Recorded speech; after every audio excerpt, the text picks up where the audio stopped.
Sasa hiyo mwekea nini? Unaona nini? Ndio nini? Au mweke hiyo ba. Nataka kutafuta ka music.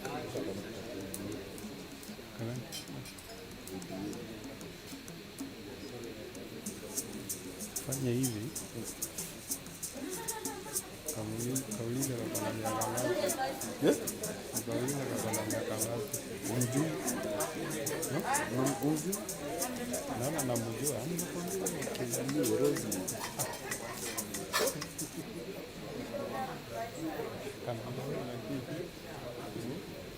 Amekalia na kitu. Amekaa huko.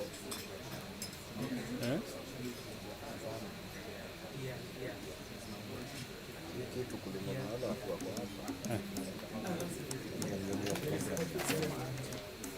Sioni kama wanaanza tu. Unaona wanafaa kuwa namaliza saa hizi. Ama alikuwa anangojea watu wengine wakuje kwenye kupeana speech.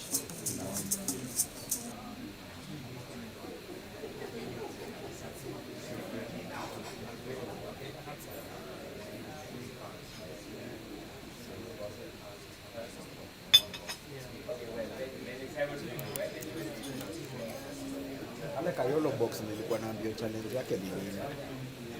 Challenge ama ni battery?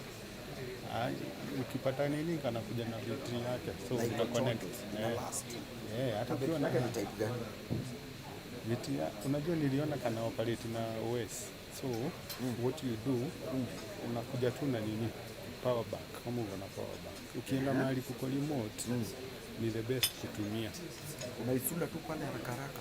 But huku kwingine anasikia inakuja already na YouTube ndani, iko na kila kitu, una login. Good morning. I just wanted to let you know we're starting at 8:15, so I'm just giving you a little time to settle in. Thank you so much.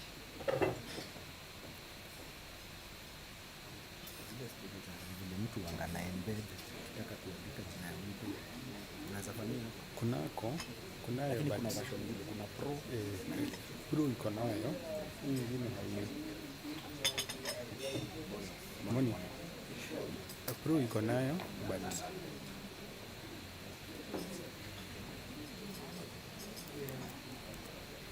pro iko nayo lakini hiyo nyingine haina.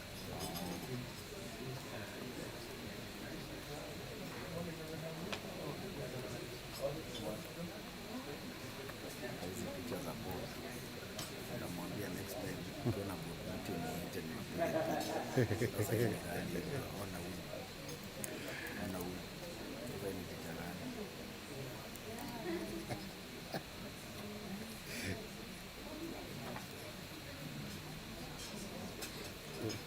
Yanafaa umwambie ukifika nini uniambie.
thank you so much for joining us this morning. My name is Nasra. I am the CDO and ESG lead at the Kenya Green Building Society.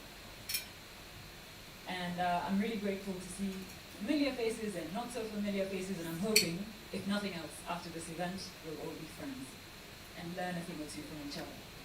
So without further ado, what I would like to get on with is the program, of course. I'll do a quick summary of what we will be doing this morning and then jump into my speech for the morning. So we're going to have 3 sections for the program. The first is the keynote speeches and setting the tone. The second part will be the panel discussions, which will be led by Gikonyo Kitonga and Alex Devereaux. And then we'll close down with the winding down section, where we'll capture our commitments or the way forward in terms of what we feel we'll achieve for today and going forward. So thank you so much. And I'm hoping we'll not keep you too long. I know you're busy, but thank you so much.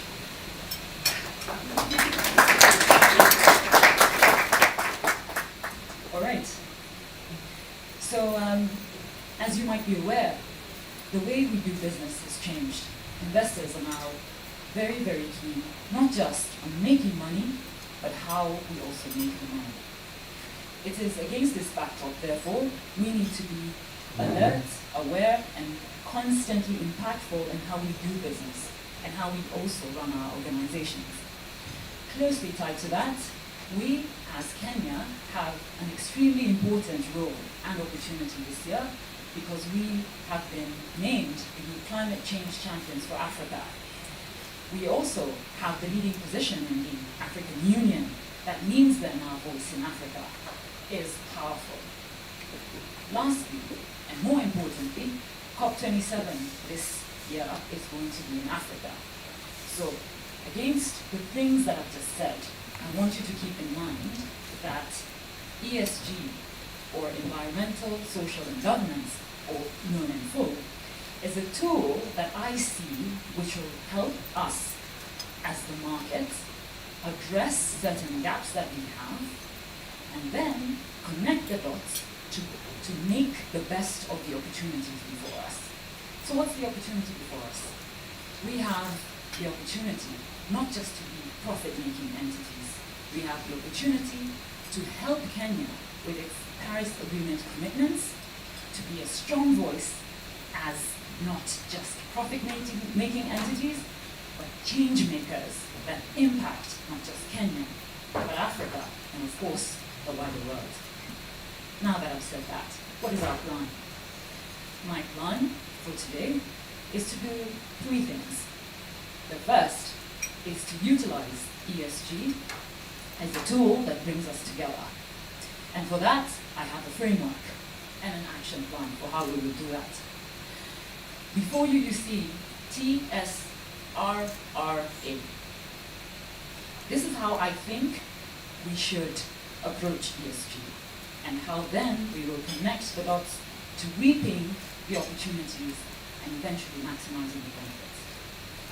Together, I'm hoping that we can take the market collectively and you individually in your respective industries to say to the market that as players who are keen contributing, not just financially, but from an impact perspective, this is what we need to do to get ESG right in Kenya. The first T is training. You can't talk about reporting, you can't talk about investment if you don't even understand what ESG is. As KGBS, we would like to start by saying it's important for us to start with the first letter, training, which comes from the understanding that it's important to build capacity through an awareness perspective. So we make people aware of what ESG is within our organizations, with our clients, with our partners, and it is through building this capacity and eventually training, we can then go to the next step, which is support. Now that you know what ESG is, now that you know what it means for you as a business, you can then decide what you feel is your position currently and what you need to do for the next step. Enters the second letter, support. This is why the professional services firms are in the room. As KGBS, we are an ecosystem enabler. We enable important conversations in the market, but we need your help. We need professional services firms to assist by supporting businesses and industries identify where they are and where they need to go, so that they can then push the needle in reaping maximum opportunities and minimizing risk. Once we finalize on that, we go into the R, which is reporting. You know where you are, you've identified where you need to go. That is what then takes you to building up what you need to do on a reporting perspective. You can't report on what you don't know. As KGBS, we are the industry partners for GRESB. We will also come up with a short list of a framework which we feel would be useful for the market, having consulted regulators and industry. But we don't want to do this alone. We want to work with you. Once you've reported, the next R is review. It's important for us to realize that how ESG would be translated in Kenya might slightly differ to how it translates in the global wider world. So once we've finished reporting, we need to come back to the drawing board and say what works for us and what doesn't. That's why we've used that. And lastly, we need to recognize that once companies have made these efforts, we need to recognize them by awarding them for these efforts. And in this regard, KGBS will do the ESG annual awards program, where we will recognize and support and endorse people who are actually making efforts and strides to make the most of the impact. Now that's done, what's my next step and final step? So I'm reaching out to you all to say, I've told you what I think should be the action plan. I've told you what I think we could do together for each step. I would want us to come together to drive that action going forward, whether you're a professional services firms provider, financier, or industry. Think about how you can play a part in driving this forward. All of you are leaders in your own right. So I would like you to ask yourselves what you can do to drive this agenda forward. And in doing that, it's not going to be at the expense of profit. Our problem as KGBS is we have investors. What we don't have is companies showing the initiatives to convince investors that they're going in the right direction.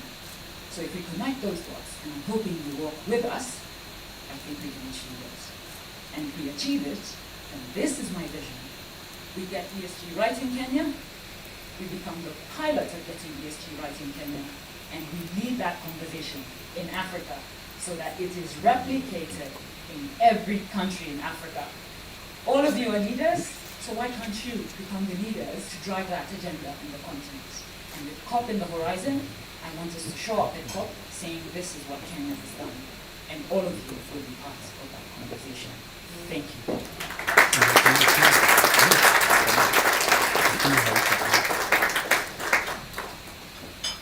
I guess I got too excited. I laughed. I was really happy to be done. So on that basis, thank you so much. I would like to invite Professor Khaled Miberi, Urban Planning Advisor from the State Department of Housing and Urban Development, to say a few words. Thank you, Prof.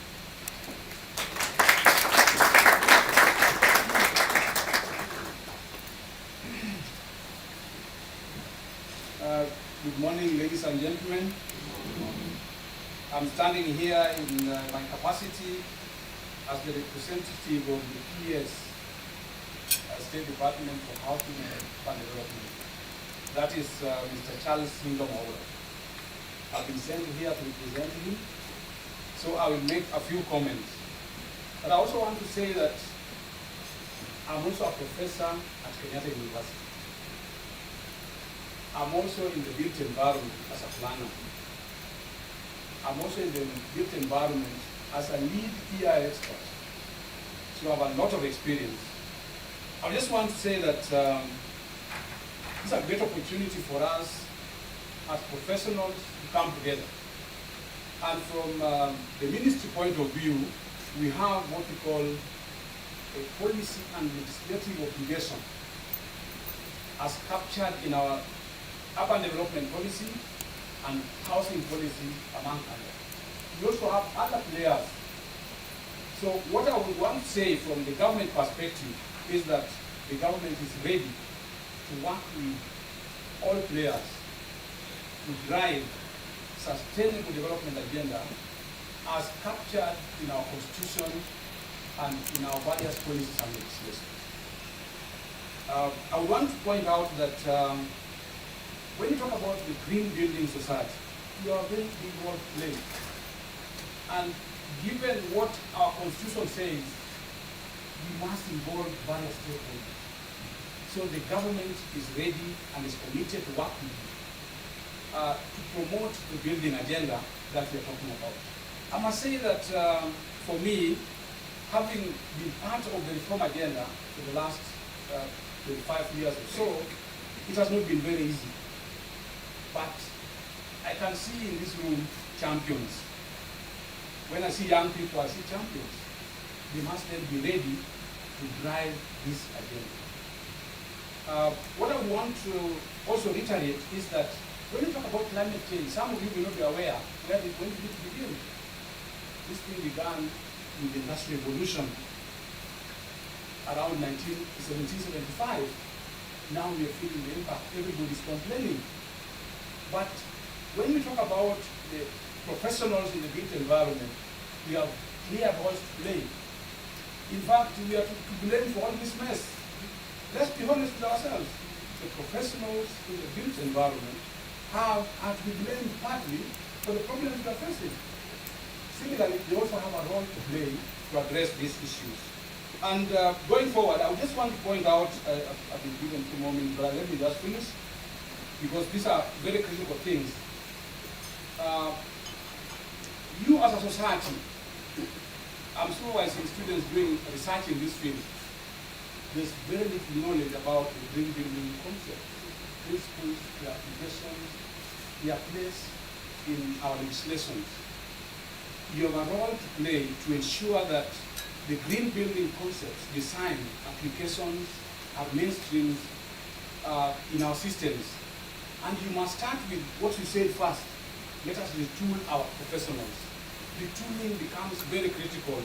Most of the studies that we have seen is that most of our people, most of our professionals are not aware of the concepts.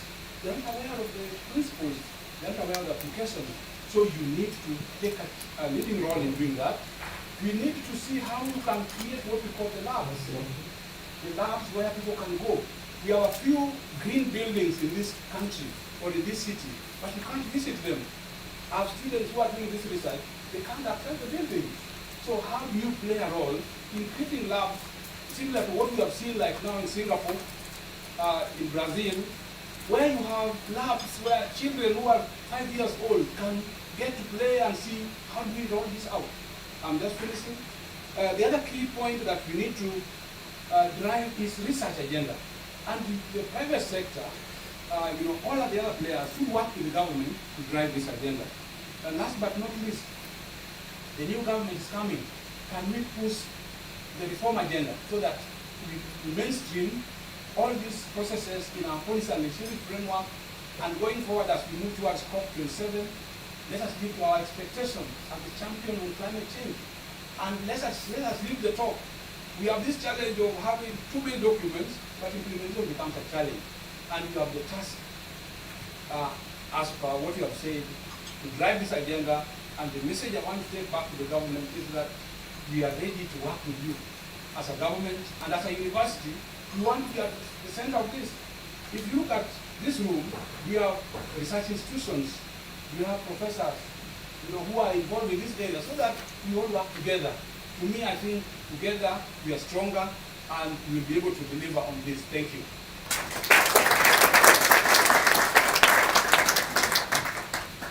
Thank you so much, Prof. I really appreciate it. Up next, I'd like to invite Chris Kumanga, Director of Energy, County Government of Laikipia. Thank you.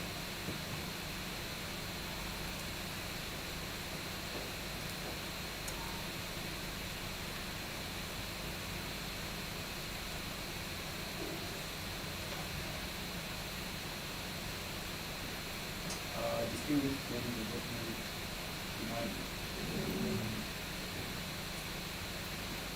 I'll start by saying sustainability is not an inconvenience. So people might look at sustainability and think, I'm used to doing things in a certain way. And so changing it and doing things a different way just because of sustainability will be an inconvenience for me. So take, for example, the human body. An apple a day is much better than 6 apples on Sunday. And this is not a personal attack. A glass of wine every day is better than 3 bottles on Sunday or Saturday. So it may look like a big feat, changing the norm and starting something else. And for Laikipia County government, we appreciate that resources are not infinite. We have limited resources, and so as we do our development, our operation, our agenda, we should have our resources in mind, and we should understand that if we don't exploit them in a sustainable way, then we'll just have a robust business environment, but no natural environment. In Laikipia County, 46% of our county GDP comes from agriculture. And if we don't nurture the natural environment, then we lose it. We cannot even do manufacturing because that is based on agriculture, and so on and so forth. Take, for example, we have a good agenda towards manufacturing. We are supporting about 1,300 enterprises, and we have given them an economic stimulus fund so that they shift from what they're doing into manufacturing. We want to do a lot of infrastructure. We want to do affordable housing. We want to push the mining agenda. But without sustainability, then all this investment will be in vain. What is Laikipia County currently doing? So we have solar pumps for our boreholes and for irrigation. This provides water for agriculture and other uses. We are using solar lighting to light up our towns, and this extends business hours so people can add to their incomes. We are sorting waste at the dump site so that enterprises can pick what they need at the dump site, and that brings about a circular economy. We are also supporting investments towards green generation of energy, such as a 40 megawatt solar project in Umuruti. We also signed an MOU with Kenya Green Building Society, and the MOU really should help Laikipia County. We've made some measures, but assist Laikipia County do better, because everything good can be made better. So what is the MOU about? We are doing training of county staff, as Prof has rightly put it. If you don't train our professionals, then as government, you won't be the path towards sustainable development. So we're training county staff on green buildings and egg certification. We are supporting local enterprises who are in the green space by training, by certifying their products, by supporting them and connecting them to markets. We are also doing a zero carbon building accelerator program. And the program will take stock of all the buildings, both residential, commercial, industrial, public infrastructure such as hospitals and schools. And by taking stock of our buildings, we'll know how are we utilizing our materials, our energy, our water. And by knowing where we are, we can know where we're improving. And also, we can see medium, short, and long-term, low-lying fruits, as we like to put it. So it's not an inconvenience. Sustainability is not an inconvenience. It may look like a lot of work for now, but by engaging stakeholders such as yourselves and seeing the role each of us can play, I believe it's an agenda that is quite achievable.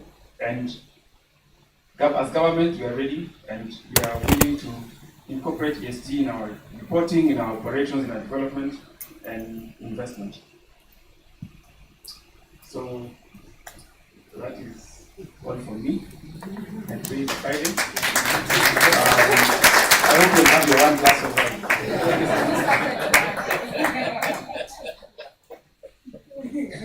Thank you so much, Chris. I really appreciate it. Up next, I'd like to invite Mohammed Hassan, who's a Senior Environment Officer He's a senior environment officer from the Kenya Ports Authority, all the way from Mombasa. Thank you so much for Mombasa. Please welcome.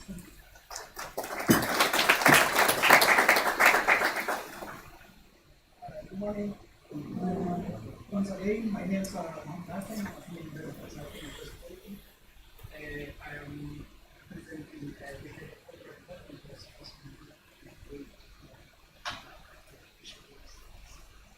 thank you very much, GPS, for inviting us to this forum. It's a very important session for us in the hospital. And I look at the programs and initiatives for Kenya 2027. It is in line with our efforts and our attempt to make the port of Mombasa green.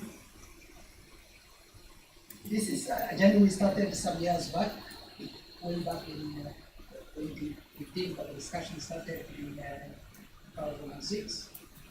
And we started by developing a green port policy for the port of Mombasa. A policy that focuses on emission reduction, a policy that focuses on use of renewable energy by the port infrastructure, and a policy that organizes the importance of engaging stakeholders and port users towards making the port of Mombasa green. We started with making some of the buildings green through partnership with ECA South Africa. And we started with many workshops that had asbestos leaking. First, we removed the asbestos and replaced that with aluminum sheets.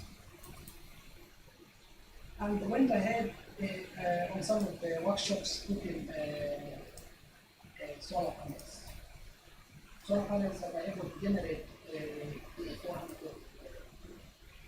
kilowatt power of electricity of green energy. After that, we engaged further with other partners and installed 3 more plants. So currently at the port of Mombasa, we have 3 solar plants able to generate a total of 1 megawatt hour of clean energy. And apart from that, we have also done water projects, water harvesting projects, and went further and actually installed a desalination plant. The amount of water that Port Mombasa was getting from the country of Mombasa was not adequate, and was not adequate to actually all the uses of the Port of Mombasa. So what we have done, we have a desalination plant that's able to generate 1 million liters a day, 1.2 million liters a day. It can generate more, but our consumption currently is around 1 million. Going forward, we want to share this with other institutions. Of course, so a time will come when the Port of Mombasa will use the same amount of water we use today for free, because the cost of running that distribution plant might come from us sharing that water with other institutions. A similar plant, we are showing a bigger plant at the Port of Mombasa. That is in the end generate almost 6 million liters of water to the port and all our industries that are related to the port. So this is a very important awareness session for us. Kenya Port Authority, we are very possible in this program, ESG program, because it is actually in line with our efforts to make the port of Mombasa green. The other programs, exploration programs that we are engaging, all towards making sure that the port of Mombasa becomes green. 2,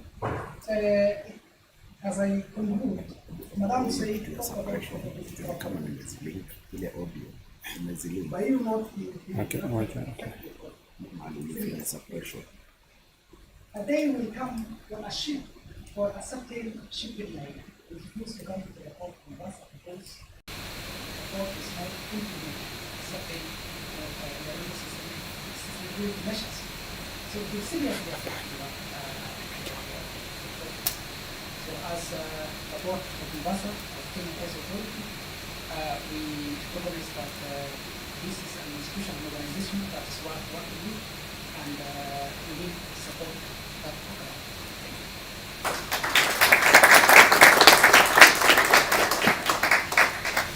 Thank you so much, Mombasa. Up next, I'd like to call Rita Cho from the National Construction Authority.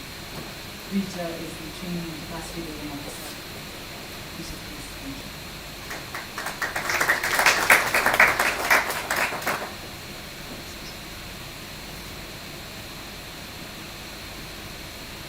Good morning, ladies and gentlemen.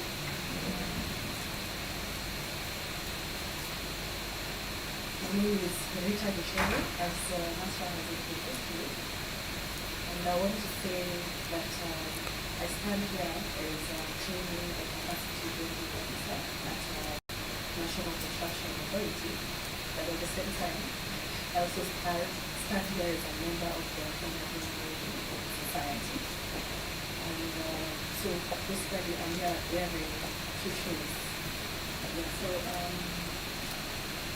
to go straight to the topic of the day, which is ESG, we'd like to say that ESG as a tool should be embraced, even as we discuss sustainability. We cannot really implement sustainable programs without discussing ESG, right? Because if you look at the history of when we started discussing climate change and all these sustainable programs, we just discussed environmental issues. And then we advanced, we discussed social issues. As we discussed sustainability, we also looking at how does it affect the social platform. But maybe what has been overlooked over time is the governance issue. Are we accountable? Once you're implementing all this, you're implementing sustainability, are you accountable? Can we be able to say that, as last reporters, can we be able to report this is how far we are and how far we are going? So as we advance, the impact on our activities on the climate should be considered. We want a better world for our future generations. We cannot discuss the environment without discussing our interactions. So I believe ESG will be the tool that will provide advanced sustainability, so to speak, interpersonal, international relationships. So, especially for the construction industry, for which National Construction Authority is a regulator, we encourage the well-being of the construction workers. Everyone, all the clients, everyone involved in this arena. And so, we're not just doing that. As we continue to encourage the topic of sustainability in our training programs, in our construction research agendas, and even as we regulate our technology, we're also looking at their well-being. So,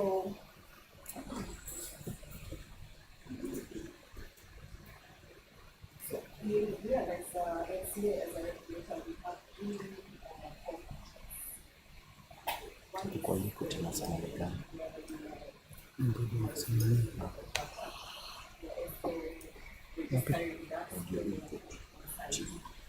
hii ni ile nilikuwa nimeweka.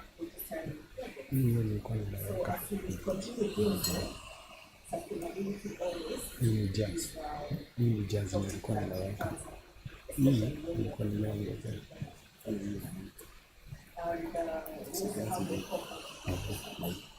Hii ni constituency have So alternative building materials. We also have consultations last week where we encourage investors in these areas alternative in order to encourage developers to be able to workers, where we discuss all these issues. And well, I would like to mention that there's the CCID, which is the Industry Development. We would like to call it an incubation center where all these technologies, all this knowledge will be not just construction, but also, as we speak of construction, sustainability will be basically taught, or where we can say we'll start from as the construction industry. In winding up, I would like to state that some of the achievements we've had, even being part of the State Department of Public Works, in line with the Big Four agenda, affordable housing program, being able to deliver in terms of, as I mentioned, the ABMT, alternative building materials. We can say we have made a lot of strides in the issue of sustainability. We also have partnerships where we partner with KGBS. We've partnered with ISC3, which is the International Sustainable Chemistry Center, which is an arm of the GIZ, the German corporation GIZ, that deals with sustainable chemistry. And as we look towards this partnership, as we get into this partnership, we look forward to very successful. We look forward to successful programs coming up, and successful relations, and a better built construction environment. Thank you.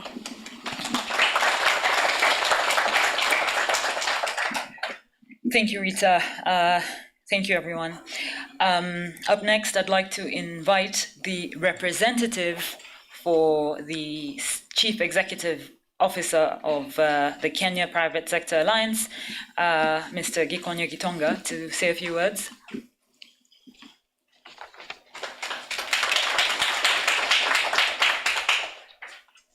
Thank you very much. Good morning to all of you. I'm representing the CEO of the Kenya Private Sector Alliance, Ms. Carol Kariuki, who is currently out of the country and was not able to attend. I've just learned a new expression that I'm actually going to be back later on, but I have learned that now there's a new one. You say you were wearing two shoes, not two hats. so I'm going to wear two shoes. Now I'm wearing the KEPSA shoe, and then later on you'll see me wearing another shoe. But you'll see they're both shoes. Thank you. To most of you who maybe are not aware, or you know that there is a Kenya Private Sector Alliance. The Kenya Private Sector Alliance is an association of a number of corporates, the business member organizations, and various stakeholders.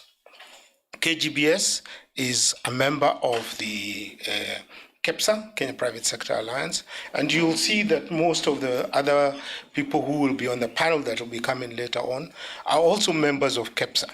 So definitely KEPSA is very delighted and honored to be working with KGBS at the launch of the ESG. ESG has become a very important tool, and will be a very important conversation that going forward. I do not want to repeat how important ESG is for us in Kenya and the industry. We are lucky that within KEPSA, we have got various associations like the Kenya Association of Manufacturing Association, AK, IQSK, Wire, Kenya Property Developers, all of them having the same conversation. And because there are many cross-cutting issues, we are going the sustainability, climate change, the circular economy are issues that we at KEPSA take at heart very strongly, and we play a very great advocacy role in our partnerships with the government, whichever government will be in place. So I just want to reassure KGBS that we will walk with you on this journey, and at least try to see how we can be able to bring more awareness to everyone about the importance of ESG. Wishing you all the best. Thank you. Thank you so much, Kenya Private Sector Alliance. So the last speaker for the first part of this session is Shrinal Sheth. Shrinal is the ESG investing lead at the World Economic Forum. Unfortunately, she couldn't join in physically, but she will be speaking virtually. So I just want to have a minute or two to set it up.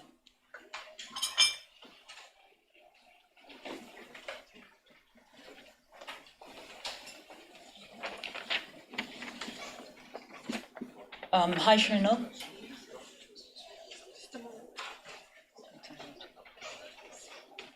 Hi, Shrinal.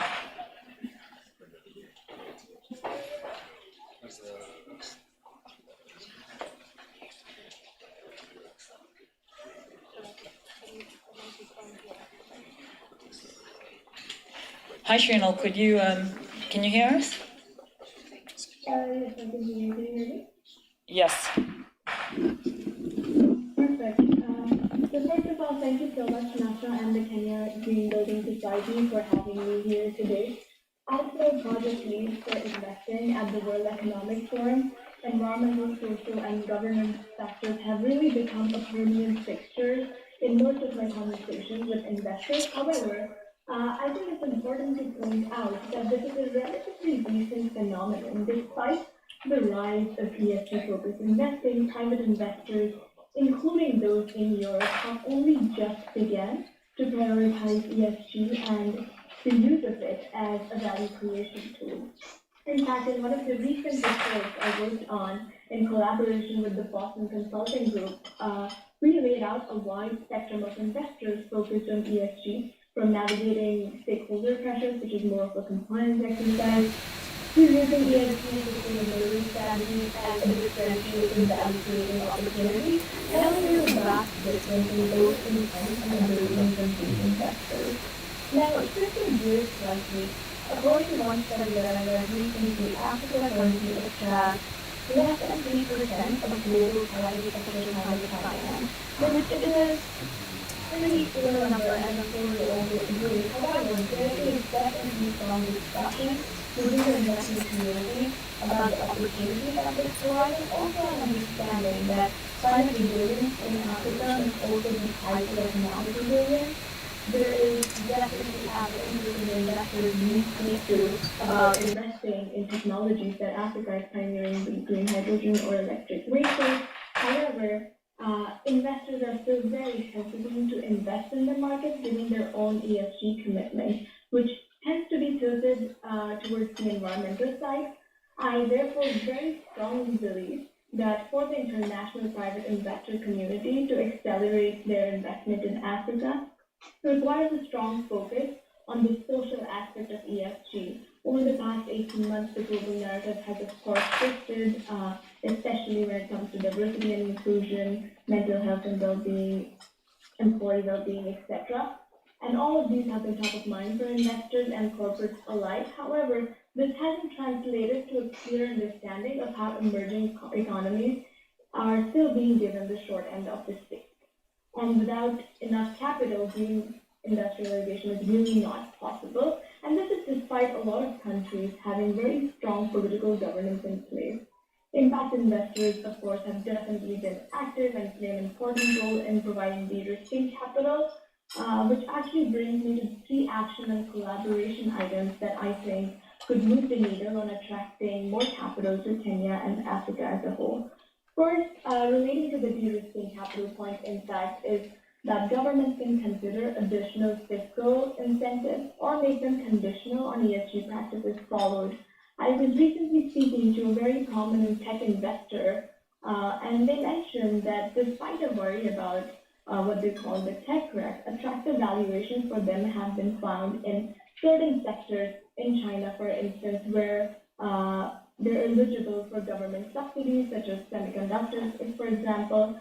While it may not be easy to emulate the exact Chinese model or feasible, it can definitely lead to a very strategic injection of seed capital in the right sectors to attract both philanthropic investors like Acumen, for instance, and also individual investors like David Rubenstein, co-founder of the U.S. private equity firm Carlyle, who has expressed explicit interest in investing his personal capital in Africa. However, it is important to note that Carlyle has definitely not invested in Africa for a while as a fund. Second, aligning ESG reporting to a common metrics and reporting framework, such as the one which is in the works by the IFRS Foundation's International Sustainability Standards Board, with the recent announcement and the work that the Nairobi Stock Exchange has done with GRI, I am very positive that Kenya can definitely take a leadership role here and help in standardizing ESG reporting in Africa in a way that it definitely aligns with the global reporting framework, but is also still very unique to the needs of Africa and also other emerging economies. In this instance, I'm also positive that organizations such as the Kenya Green Building Society, in partnership with maybe others such as actually the World Economic Forum, can also play a very strong role. And finally, I think taking a page out of Ghana's playbook could be to create a special category for a recognized sustainable investor. And this is definitely not a new suggestion. In fact, the World Economic Forum collaborated with Kenya's Investment Authority in, I think, mid-2021, perhaps around August, in fact. And this came out as one of the key suggestions that was put forward by both the Forum and Kenya Investment Authority to accelerate sustainable investment in Kenya. And that brings me to the end of my speech today. Thank you so much.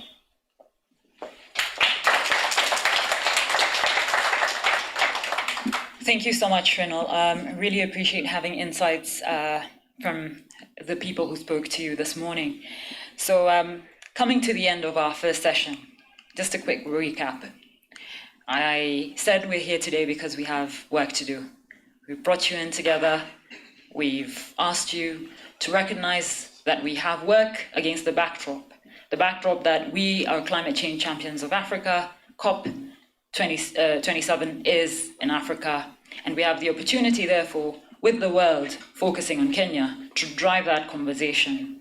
And if we are to tie those things together and use ESG as a platform to get there and collectively implement the framework or action plan that I had earlier talked about, which is TSRRA, then I think we can start making headway in that direction by getting ESG right in Kenya and then being the pilot of getting ESG right in Africa. And with that, then you can see that we've heard from the investors, we've heard from government, we've heard from the private sector, and we've also heard from regulators. And we're grateful to see that our regulators are very forward-thinking and very supportive. And equally, government's emphasis on working with us is very encouraging, as is private sector. Without further ado, I'd just like to thank you so much for paying attention so far and hand over to Mr. Gikonyo Gitonga to transition into the next session, which is the panel session. The next panel will be talking about the industry approach and industry perspective to ESG.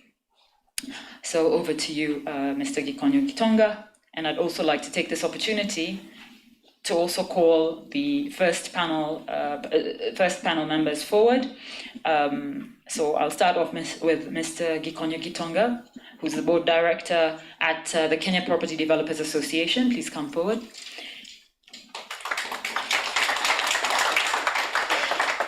I'd then like to ask Mr. George Oluru, who is the chairperson of the Electricity Sector Association of Kenya, to come forward. I'd also like to invite Robin Emerson, the President of Women in Real Estate, to come forward, please. Thank you. I'd also like to invite Owen Umbima, who's the Senior Officer, Sustainable Business and Social Impact for Safaricom PLC, to come forward. I'd like to invite Steve Wood, who is the HSSEQ Director at Aecon Holdings. I hope I got it right. And then I'd like to invite Florence Nyole, who's the Vice President of the Architectural Association of Kenya, to come forward, please. I also want to invite Abraham Samoe, who is the President of the Institution of Surveyors of Kenya, to come forward. And lastly, without further ado, I'd also want to invite Jennifer Musimi, who's the President of the Institute of Quantity Surveyors of Kenya. But before we jump in, I'd like to take a minute to just recognize our sponsors for this event. I'd like to recognize Kangwana in association with Clyde & Co. for walking this journey with us and supporting us. Thank you so much. I'd also like to recognize EY, who have been supportive and working with us on this journey. Thank you so much. I also would like to recognize the Architectural Association of Kenya, who've also been long friends and supporting us through this journey. So thank you so much.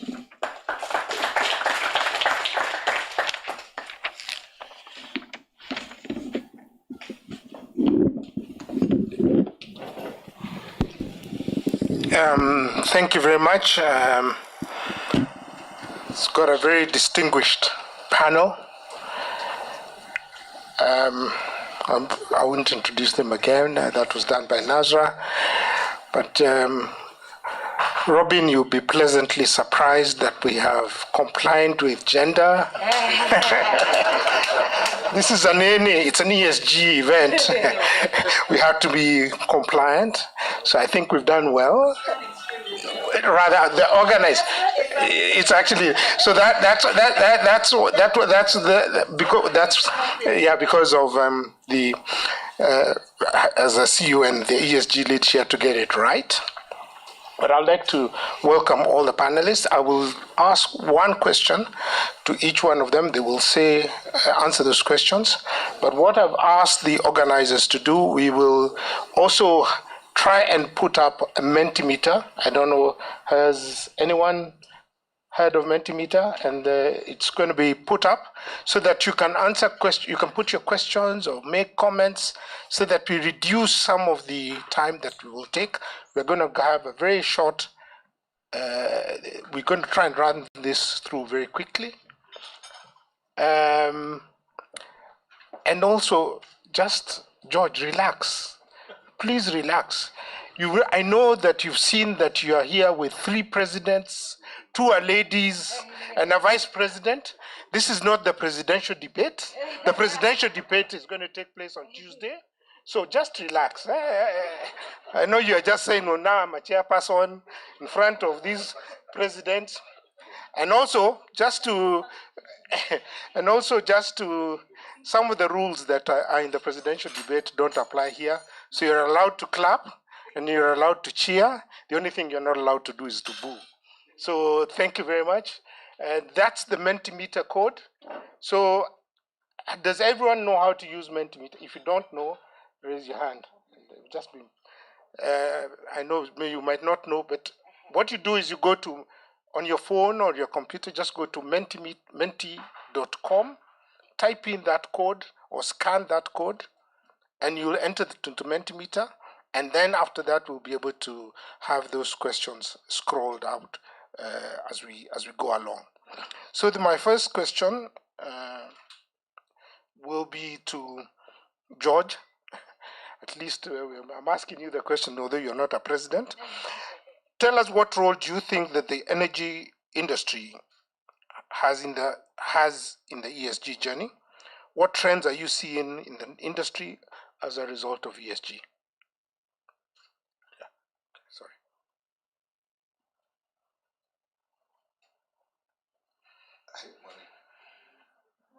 Pastor, I'm not vying to be president. Just so you know. I'm from the Electricity Sector Association of Kenya. I also wear 3 shoes, actually. Yeah, 3 shoes. I chair the Electricity Sector Association of Kenya. I'm also chair of the KEPSA Energy and Extractive Sector Board. And I work for a Spanish company called Ecoena. We're an independent power producer. So, of course, the ESG has quite a big role in the energy sector. I think of all the sectors, we are the ones who have probably even started this journey earlier, maybe out of compliance more than own self-will of doing it. But it's due to the kind of negative effects the energy sector has had in the past, like in the early 1900s up to now, the old technologies we used to use and the way they affected communities and the environment. Therefore, institutions such as the IFC, and I'm happy to be seated right next to the IFC banner here. IFC has come up with things we call the IFC performance standards. And they govern a lot of things in how we work in the energy sector. We, of course, I think as the last speaker talked about, for us the most important thing, I guess, is the social aspect. Because for all our energy projects, we do them within communities. And really, I think we've seen both positive and negative examples of what can go right or wrong if you don't involve your community at the core of the planning of your projects. We've seen in Kenya, for instance, I've seen a wind project that we had, I think the investor had already brought in all the equipment, but then finally when they went to construct, boom, community issues, project not built. But on the other side, we've also seen like really good examples. Same wind projects, we see them doing houses for the community. We see the community getting even shares and participating in the process of running the project. So really, Gikonya, I would say ESG plays a huge role, huge role. Even before we defined it as ESG, because it was just maybe still being run under the environmental social impact assessment kind of framework, where we look at both the built environment, the flora, the fauna.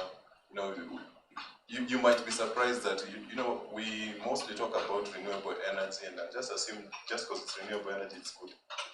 But if you really drill down to the kind of issues that we have to face, whether it's from things like avifauna, so birds and bats, those kind of effects that some of our projects have, and especially wind farms, we have issues with even solar farms in terms of flicker reflections and how you affect people like pilots and whether they can fly over or close to where your site is.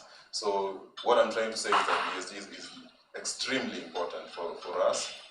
It's actually, for us, since most of these projects are financed internationally, it's part of the requirements of how you actually develop the project. So it's already built into the process of developing the project. And in terms of trends, 0 minutes. In terms of trends, I think we have seen companies develop what we call shared value plans. So these days we have our communities also get some value out of the projects, working together with them over and above just taking care of the environment. And I'll stop there. Thank you very much, George.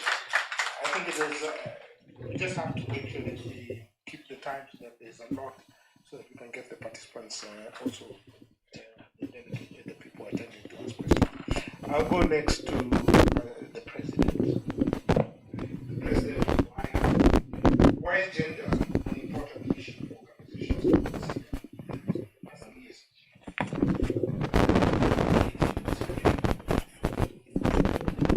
Okay, good morning again. Thank you very much for inviting us to be here and asking us to look at ESG and from a inclusion, diversity, equity, and inclusion. So I want to just read a couple of stats to you as I start out and ask you, what year do you think these stats are from, if you don't mind? 72% of respondents believe that women should work less and devote more time to caring for their family. 36% agree that a man's job is to earn money while a woman is to look after the house and the family. 44% agree that it is natural for men to earn more than women, as they should be the main providers. What year do you think that this is? 1910?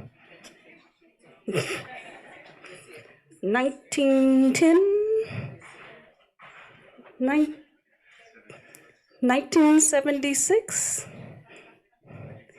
1960. This report came out last month or a month or so ago. 2022. This is a Kenyan, these are the perceptions of Kenyans they survey. I think I can finish. I think I'm done.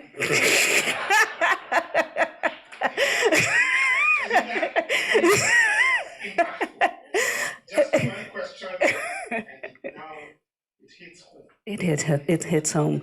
And then the other side of that is, if you, I am going to finish. I do have a lot to say, and please meet me over there. There's some tables over there.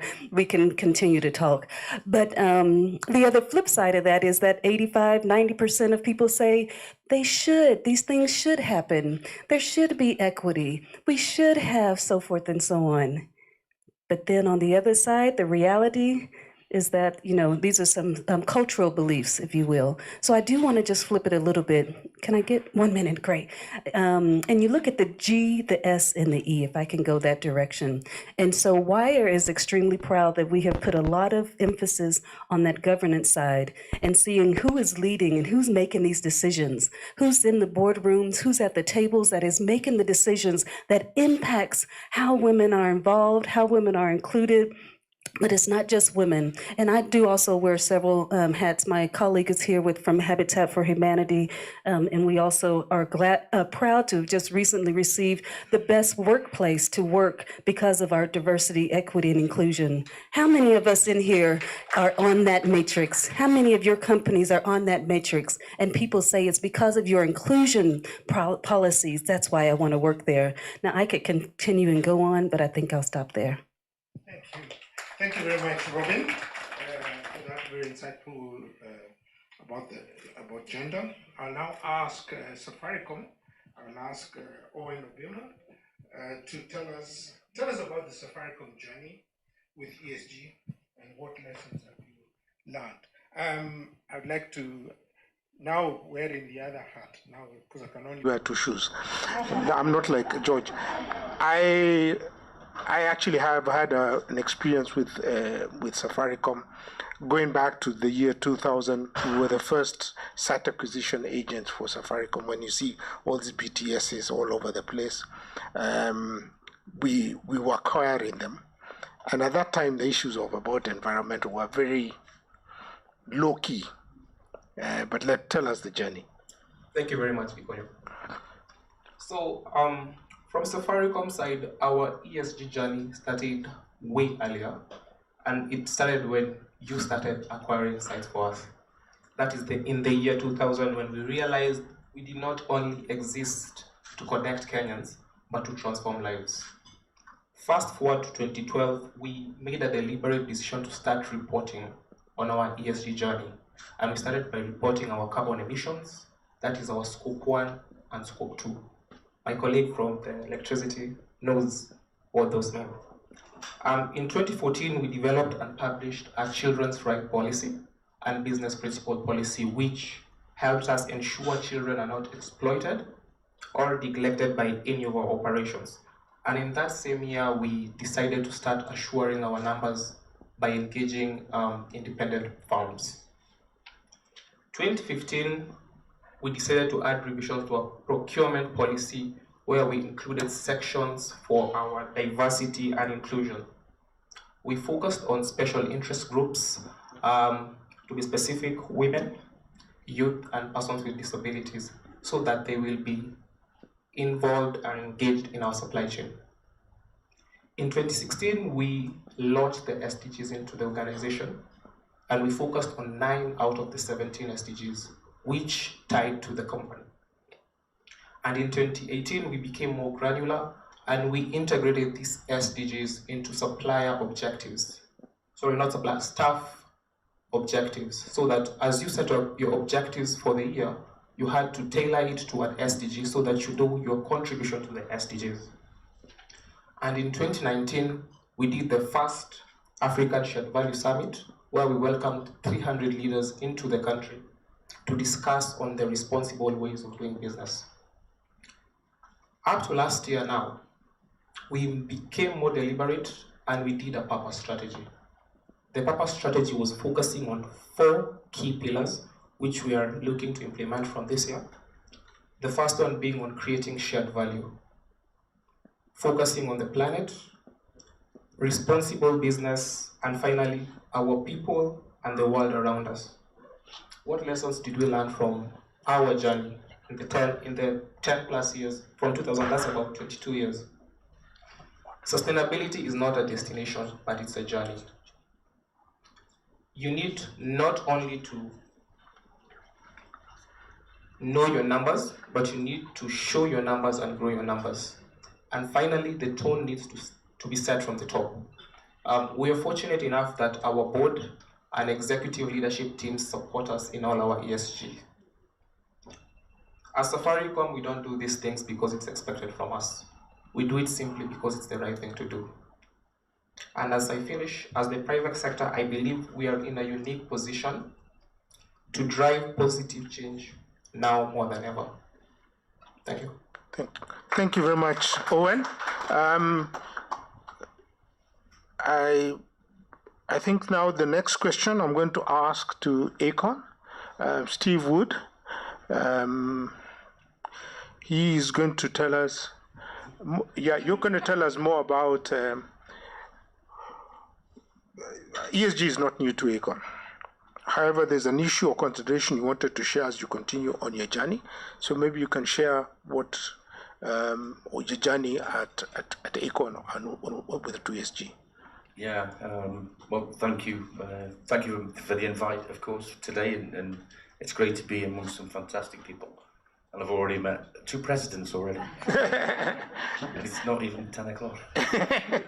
So it's been great for me. So yeah, ESG is quite a new journey, and you stole a lot of the words that I was going to say, by the way. I think the journey started really for Aecon in 2019, so it is quite new. And I think right at the start, it was really driven by IFC standards, the performance standards, and our major investors and partners, Helios, Pidge, the Private Infrastructure Development Group, Infraco, Africa, and Garanco. So that's where it started. Where I'm very proud, I've only been here since November last year, really enjoying this journey. When it started in 2019, it was because investors really demanded it. But where we are today in 2022, and you stole my words, we do it now because it's the right thing to do. It's taken a couple of years to really sink in, and really our board of directors and our executive committee to actually grasp it. We really need to do this. But now it is, we really need to do this, because focusing now on it is the right thing to do. I think we've taken big strides. We have GRESB. We're 4-star awards in GRESB, and actually we're the #1 in Africa, which we're very, very proud of. And this year we also measured ourselves outside of the real estate business, and also looked at EcoVadis, which is all industry, and we managed to get ourselves a silver award. And awards are important, and Nazra, you said right at the start, one of the things that you need to do and you are going to do is awards. And awards is really, it's recognition for what we've actually managed to achieve in quite a short period of time. It is a journey, you're absolutely right, it's not a destination.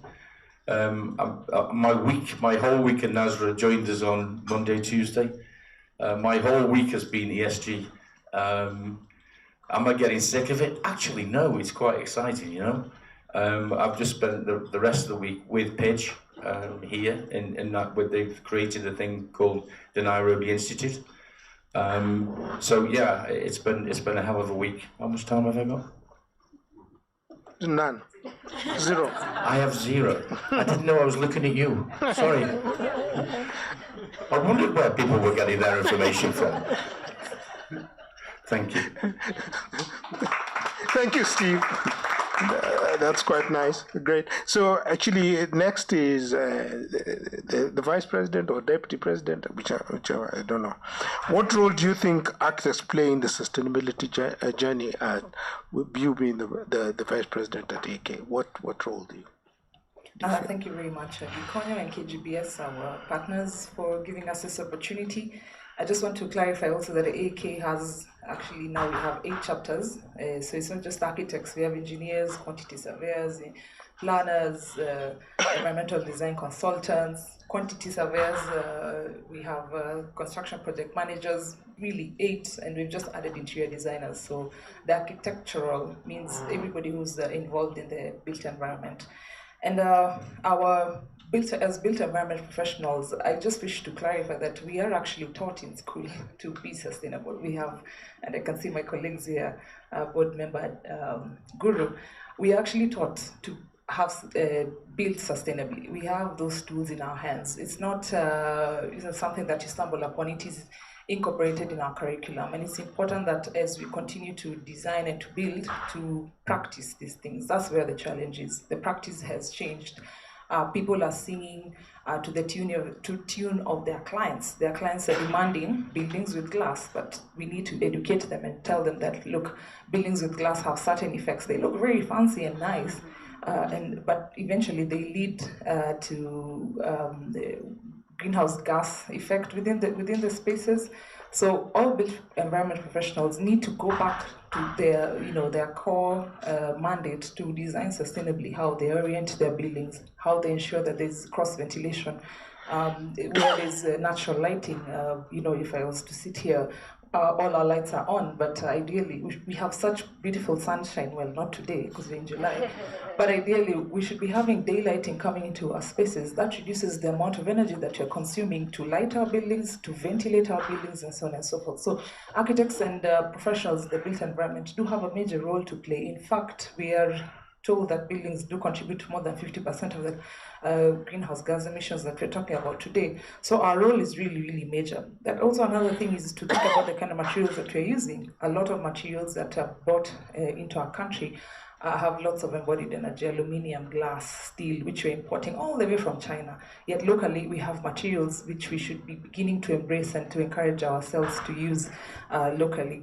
Then the other thing also is to continuously remind ourselves. I think green design principles are, evolving and changing and coming into the fore. So it's to continuously capacity build ourselves and to do this very importantly. Last but not least, and I believe KGBS is doing this through IC Edge, is to also rate our buildings. AK has a green building tool, the Safari green building tool, which we launched last year. And what you're trying to say is that we want to have a tool that is specific to the topics where we live here in Kenya, and we should start rating our tool, rating our buildings, and eventually awarding and recognizing those people who are pushing the envelope when it comes to green design. Thank you. Thank you very much. Thank you very much, Florence. That's true, rating buildings. I'm a commercial office space practitioner. Many years ago, I did work where we were looking at HSE. And at that time, it's about 15, 16 years ago, and I didn't realize how important it was. Now, occupiers are going to evaluate buildings on ESG. And if you don't have the ESG compliant, you will find that your building will be empty. So a lot of buildings that are going to have to be retrofitted. So the questions, let them continue coming on. If you've not registered, please register on menti.com and use that code. And then you post your questions, and these questions will be going to the panelists. So some of the panelists, you'll find some questions that are going to be directed at you. So the next round of you speaking, I would ask you to answer to those questions as you go along.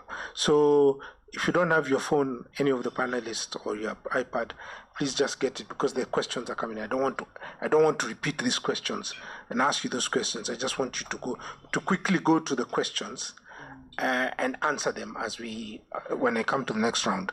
Now, what I'll do, the next group is I have two presidents.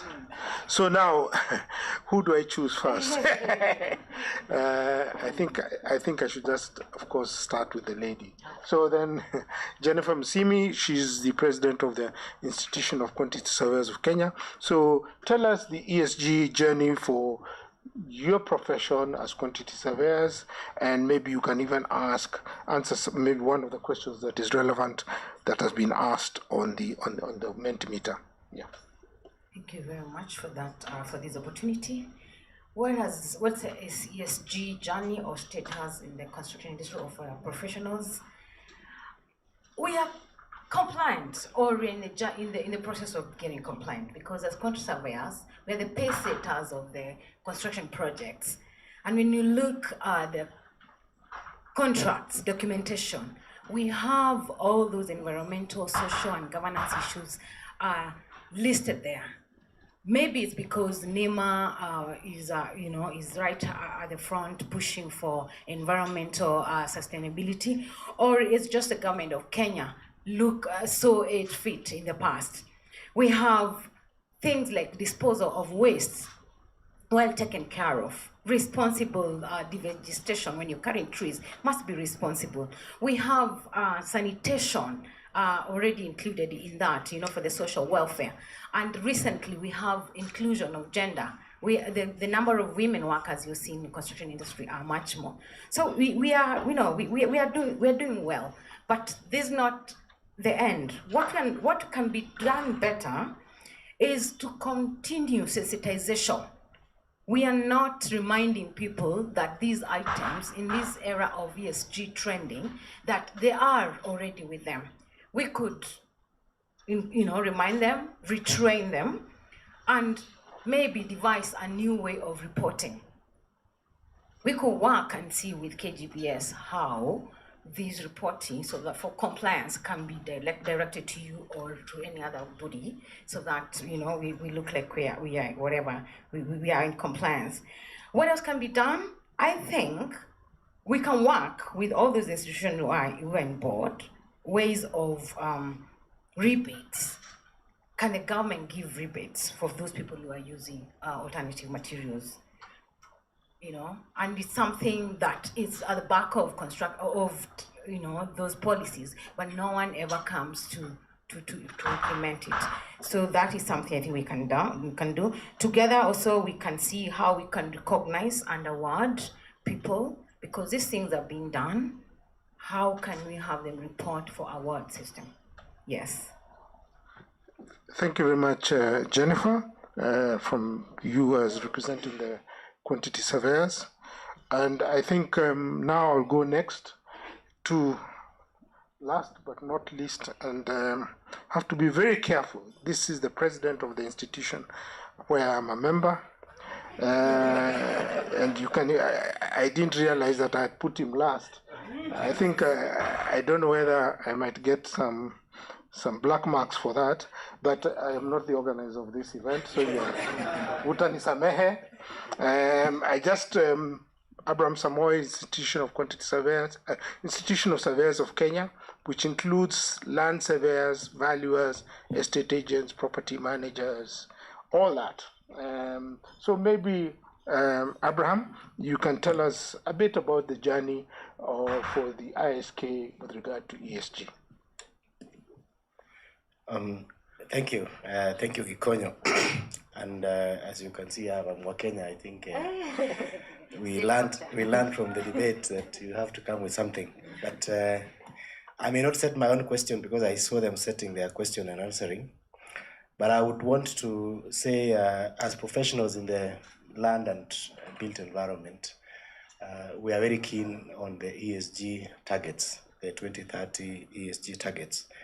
And if you look at what we see as 4 challenges in the land sector, that is global warming, urban sprawl, housing affordability, and conflicts relating to land.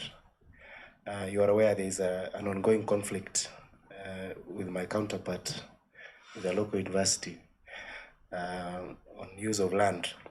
These are challenges that happen on sustainable use of land. And as professionals, of course, we give our input in addressing these challenges. More so if you look at the use of buildings, because the built environment contributes more than 50% of greenhouse gases.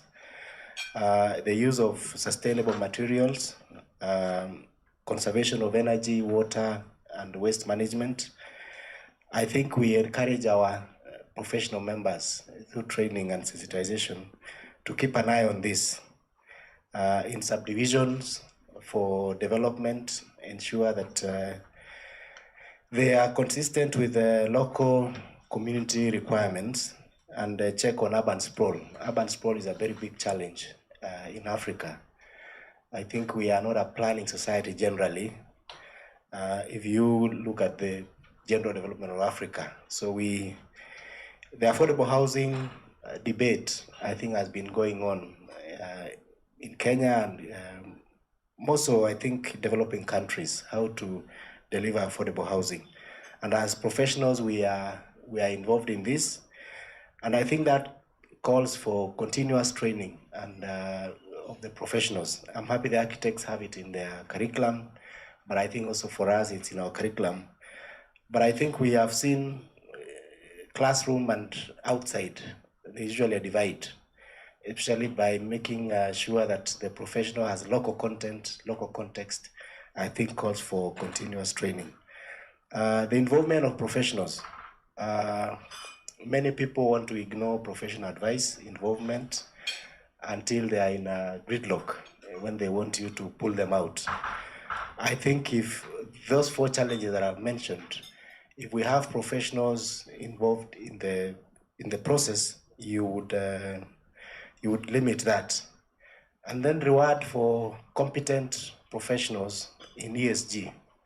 I think we have a yardstick of fees based on what you can do, but your competence, if we have more reward for people in ESG with competence, it encourages uptake, more talent, and more delivery.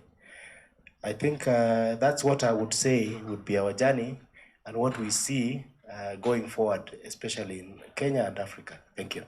Thank you very much, Abraham, for your comments. I mean, thank you very much for all the panelists for being able to keep the time and answering your questions, very relevant. We'll go to the next session where is the question and answer. What I've done, we've used this technology of Menti.com. We've asked you to post your questions, and most of you have posted your questions. But I've also realized that in Kenya, if we don't allow somebody to catch a mic and ask a question, you guys will go back saying that moderator is a dictator. So I will allow for 2 or 3 questions to be asked by somebody who has decided not to embrace technology. And when you stand up, you be very careful. You ask the question, just introduce yourself, ask the question, and also remember we will then know you as the person who refused to embrace technology. So thank you. Who wants to go first? Who would like to ask a question? Oh, yes, please, you can just be given the mic. And please remember what I've just said.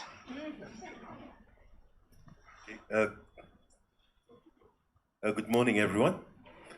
My name is John Okula, and I work for NCBA Bank. Mine is more a comment and possibly a question to the esteemed panelists here. As financial institutions, we play a very key role in ensuring that capital flows that allows these projects, construction projects, to come up. What I would like to encourage you is to encourage the professionals and the investors who are part of your associations to stick to and to appreciate the importance of ESG. And certainly as a bank, as NCBA, we're very passionate about it. And we do believe that, as many of the colleagues here have said, that the importance of respecting the environment, the society, and having strong governance processes are not just good for us today, but for the future. And so I think working with financial institutions in educating their clients on the importance of ESG will take us a long way. Thank you.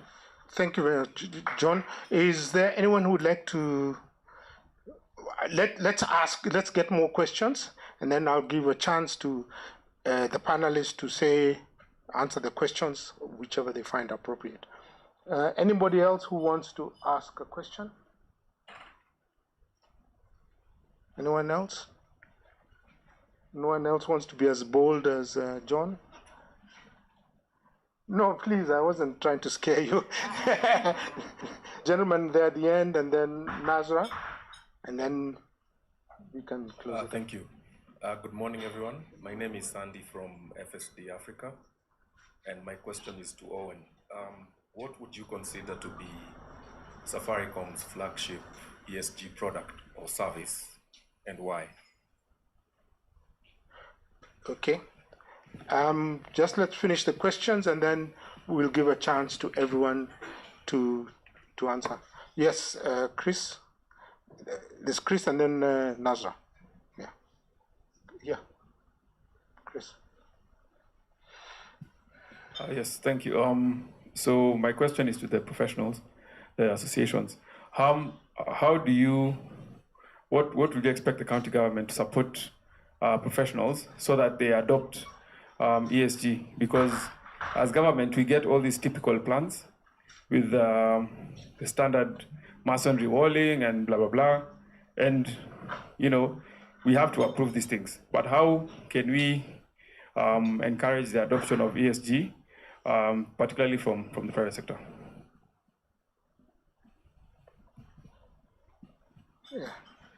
Hi, everyone. My question is to Aecon and Safaricom, but the others can chip in. Given that your companies have started ESG reporting, I'm curious to know what lessons have you learned from your journey, and what would you say, for example, if you were to talk to a company who's about to start that journey? Is there anything you'd ask them to do differently from yourselves? Thank you. Okay, thank you very much. Let's end with those questions. What I'm going to do now is I'm going to start from my right, starting with Abraham. If you see any questions that you want to answer, and also give your parting shot, and then we go this way. So any questions you think that you could answer, or the one from the audience, and please remember to respond to NCBA, because you and me, we know that we have some issues with NCBA. Yeah, so we'll discuss that later offline.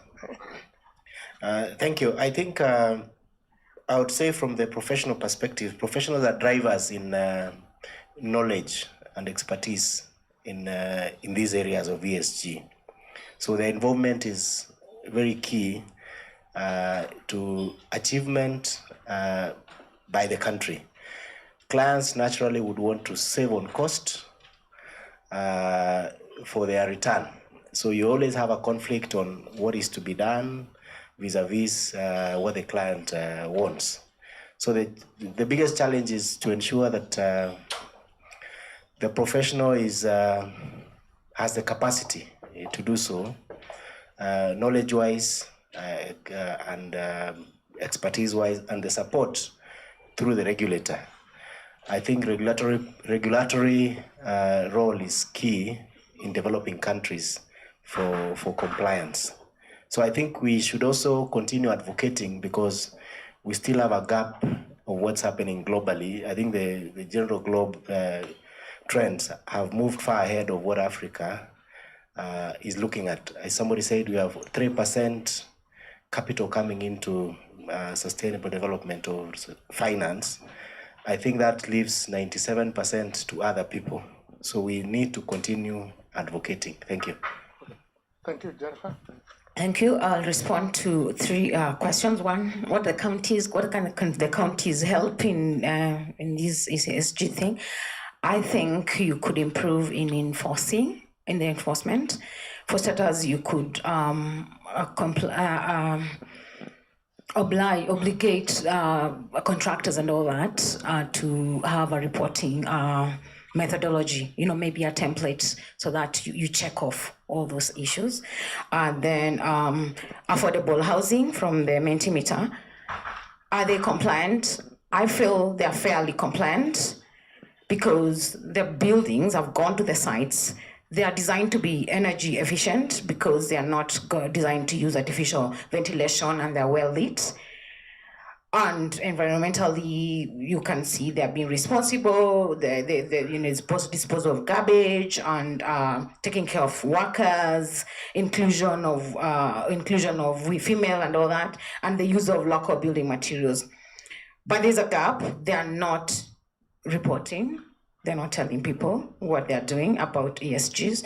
And that brings me to my closing remarks is KGBS to devise and draft guidelines on how this reporting is going to be done, because as professionals, we want to support you. And this is new to us. It's been done, but it's new to us. Thank you.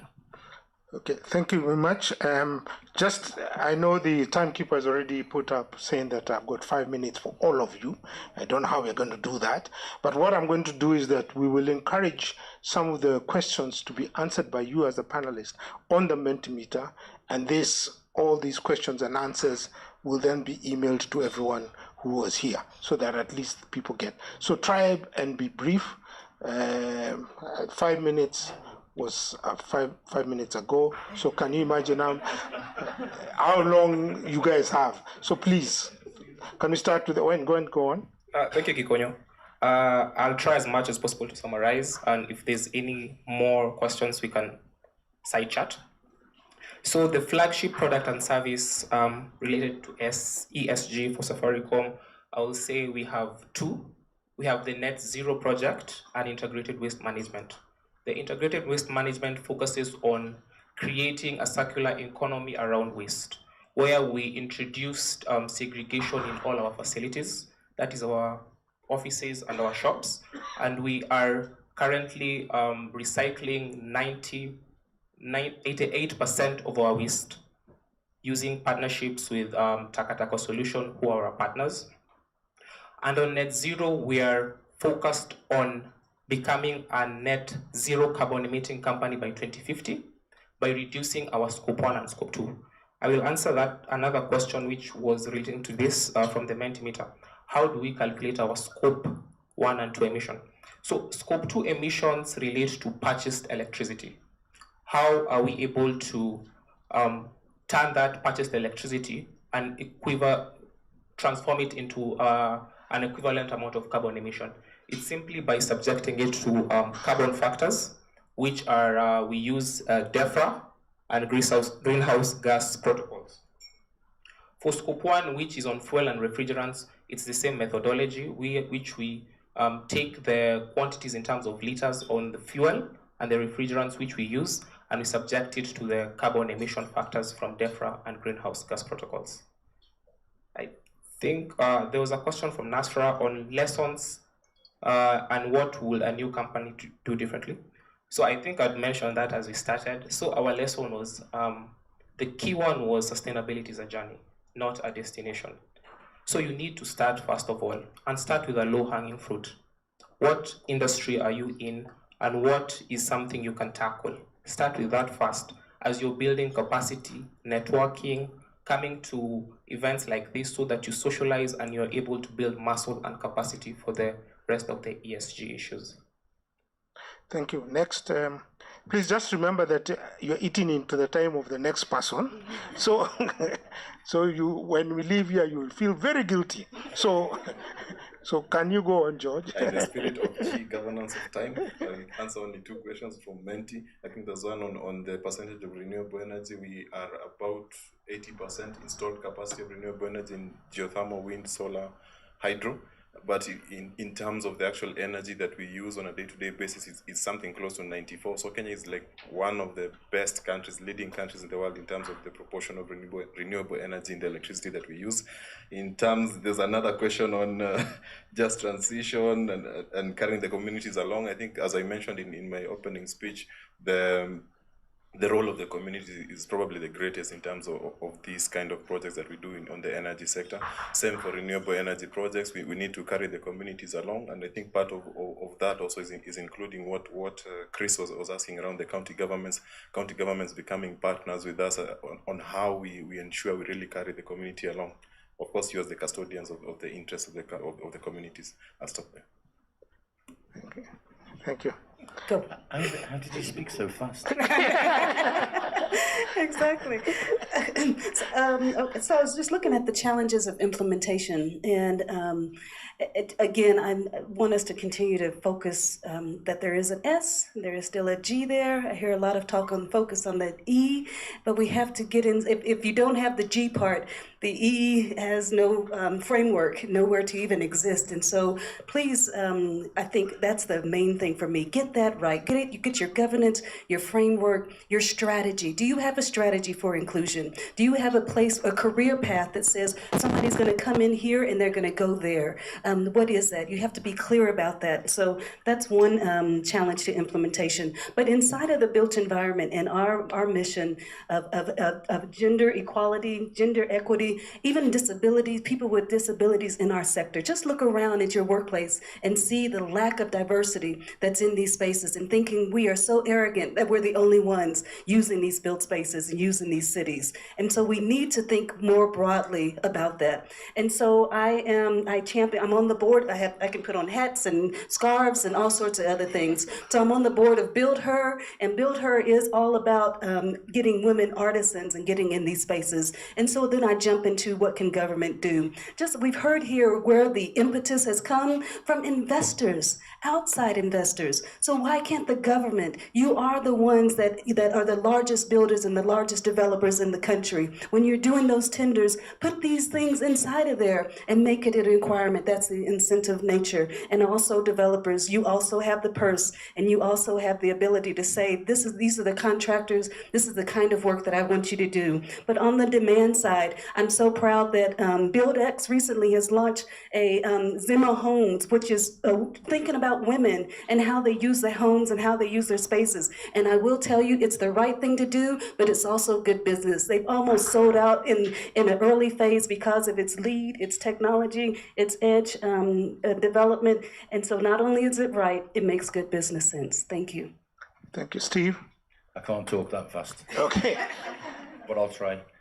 Just continuing what you said there as developers and the influence that we can have. I think you're absolutely right in terms of the influence that we can have on the contractors that we employ to build our affordable housing, our purpose-built student accommodation. We can have a huge effect on that, and you're absolutely right, and I'll take that away and make action. And as to answer your question, I think we discussed this before. All of our buildings managed are EDGE. Every one of our 7 properties are EDGE certified, and very proud of that. But what does that mean? People don't understand it. So if I was going to do anything different from a reporting perspective, it's just getting people be transparent, but also get people to understand why we need this information instead of just say, give me the data. When people start to understand and also feel that they're a part of actually not just reporting, but part of the improvements that we're making, it is inclusion. It's getting everybody included. It's getting everybody to understand why are we doing this, not just do it. Thanks. Florence. I guess I have 0 minutes. But I think I'll just say 3 things. Someone has asked something about policies. Yes, there are very many policies out there. I know the building code has now been revised, and the NCA is, at the forefront of that. It does have a strong component on green buildings, and it is actually counties who implement the building code. The question coming through, how can counties ensure ESG? I don't think for a long time they actually refer to the building code. There's a whole code there, and it's important that we do follow, because it already has a lot of principles that we can begin to look at.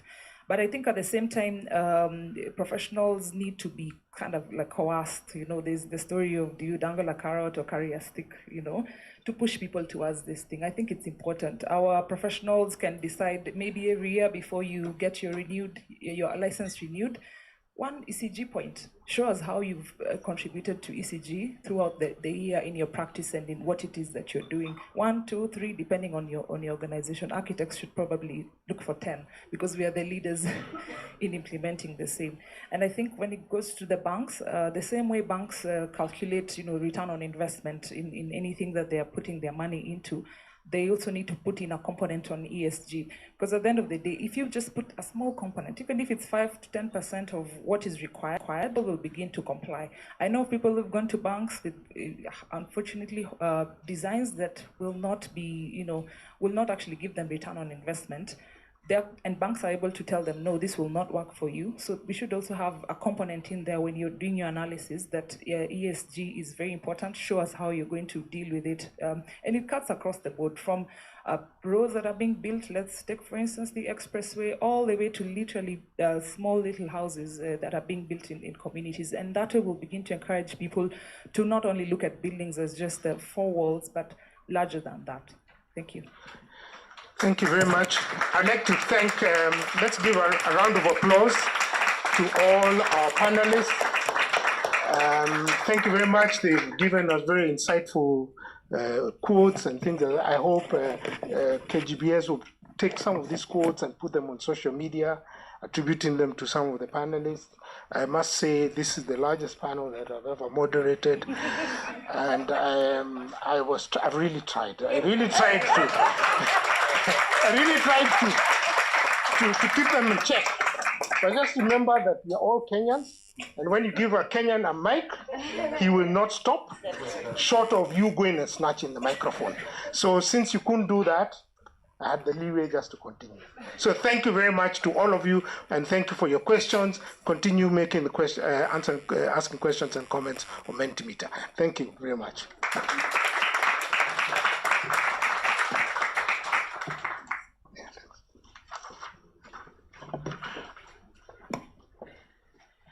Thank you so much, guys. That was amazing. I just wanted to inform the panelists and the speakers today. We will be taking pictures post the event, so please stay behind so that we can take those pictures. For our next panel, I'd like to invite the moderator for the same, Alex Devereaux from Kangwana in association with Clyde & Co. This panel will be taking the investor perspective, the investor and financier's perspective. And without further ado, I'd like to invite the next panel members, starting with Jane Wayaki-Maina, who is the Head of Sustainability and Citizenship at Absa Bank. Please come forward.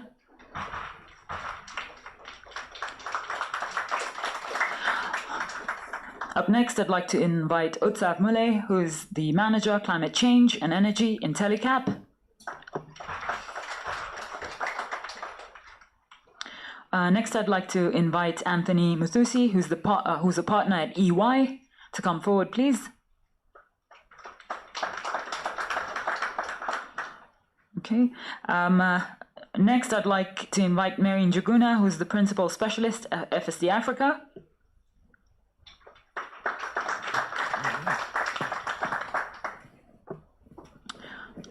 Up next, I'd like to invite Rosalind Gino, who's the Senior Public Affairs and Communications Officer from the Kenya Bankers Association. And last but not least, I'd like to invite Reshma Shah, who is the Group Head, ESG and Reputational Risk from Equity Bank. Thank you so much, guys. Over to you. Thanks. All right, thank you very much, Nazra, for doing the introductions. As lawyers, we advise on all aspects of construction and infrastructure projects, and that includes the risks and opportunities around compliance with ESG, both sort of contractually and regulatory. One thing we hear a lot from our clients, and both developers and contractors, is that it helps when guidance comes from the top, and that means, I think, both regulators but also investors and lenders as well. And it's interesting to hear Steve say the same thing today about Aecon. With that in mind, it's great to be joined with panelists from across the spectrum of the investment and lender community. I think going straight into the questions, Jane, if I could please start with you. How do you think lenders can help drive sustainability amongst their borrowers and adoption of ESG principles? And do you think that's happening in Kenya now, and what needs to be done to encourage that further? Thank you very much. Good morning. I think we're still in morning, right? Yeah, good morning, everyone. KGBS, thank you for convening this. I think it's a great conversation. I think the first panel has done a fantastic job. Just over to your question, and I think a lot has already been spoken to. When I look at the role of the financial sector, really, it's the engine that keeps everything moving. Everyone needs capital to be able to do something.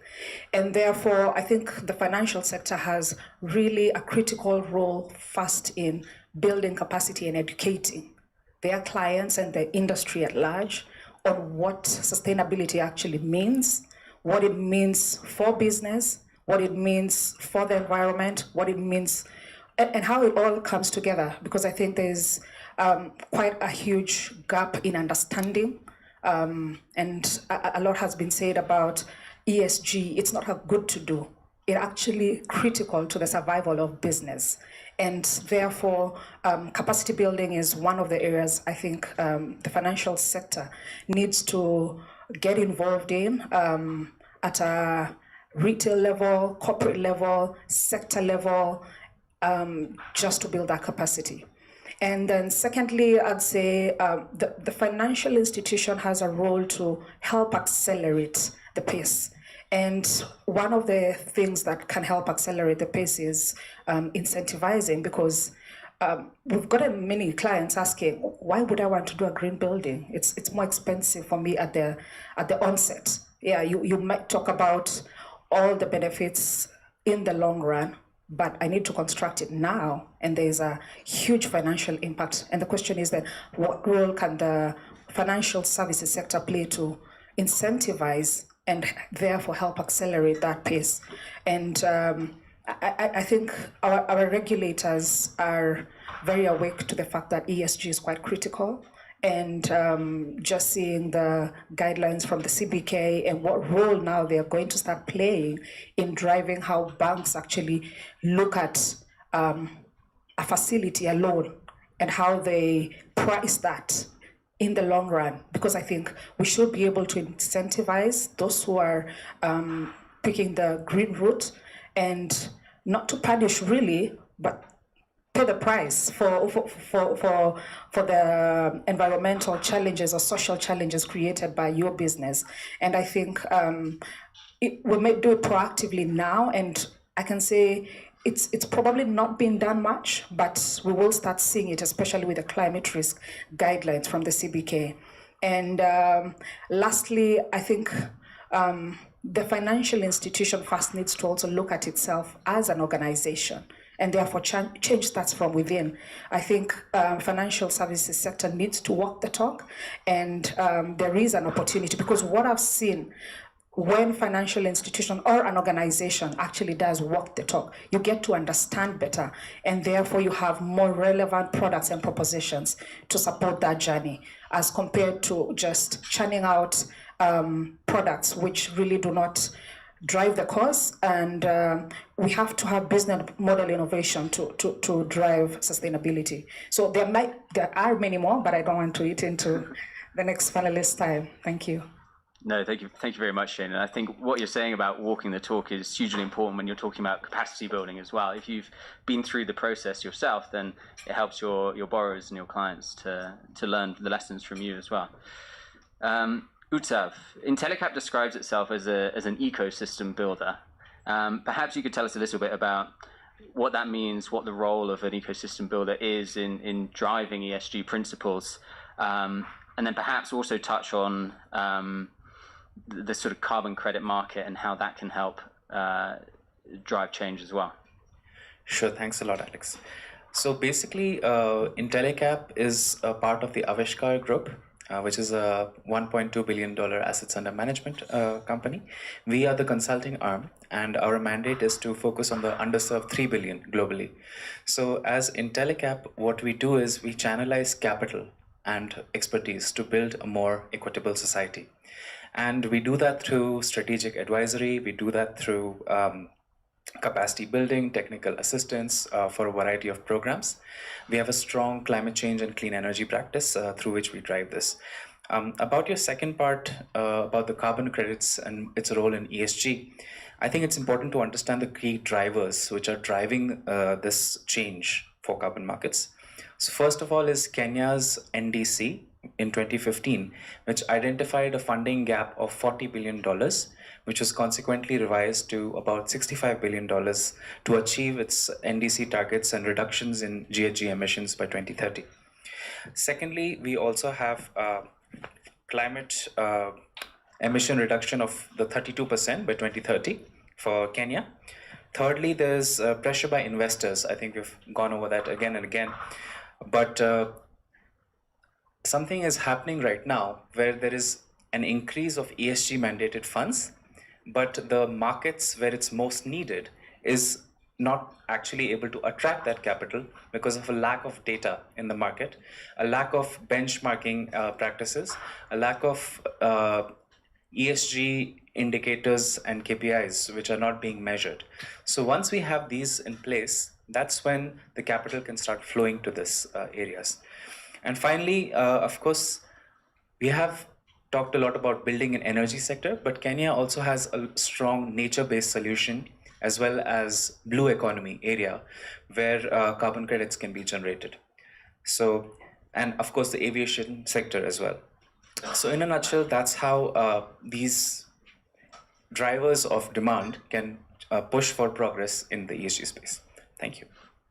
Thank you very much, Musab. If I can ask a follow-up question just on the point you made about the sort of gap in data and benchmarking practices. Where does that come from? What's the kind of next step, do you think, in bringing that to the fore and making that finance available to borrowers here? Sure, that's a great question. And I think it speaks to Nasra's point also about making Kenya a success pilot story for ESG.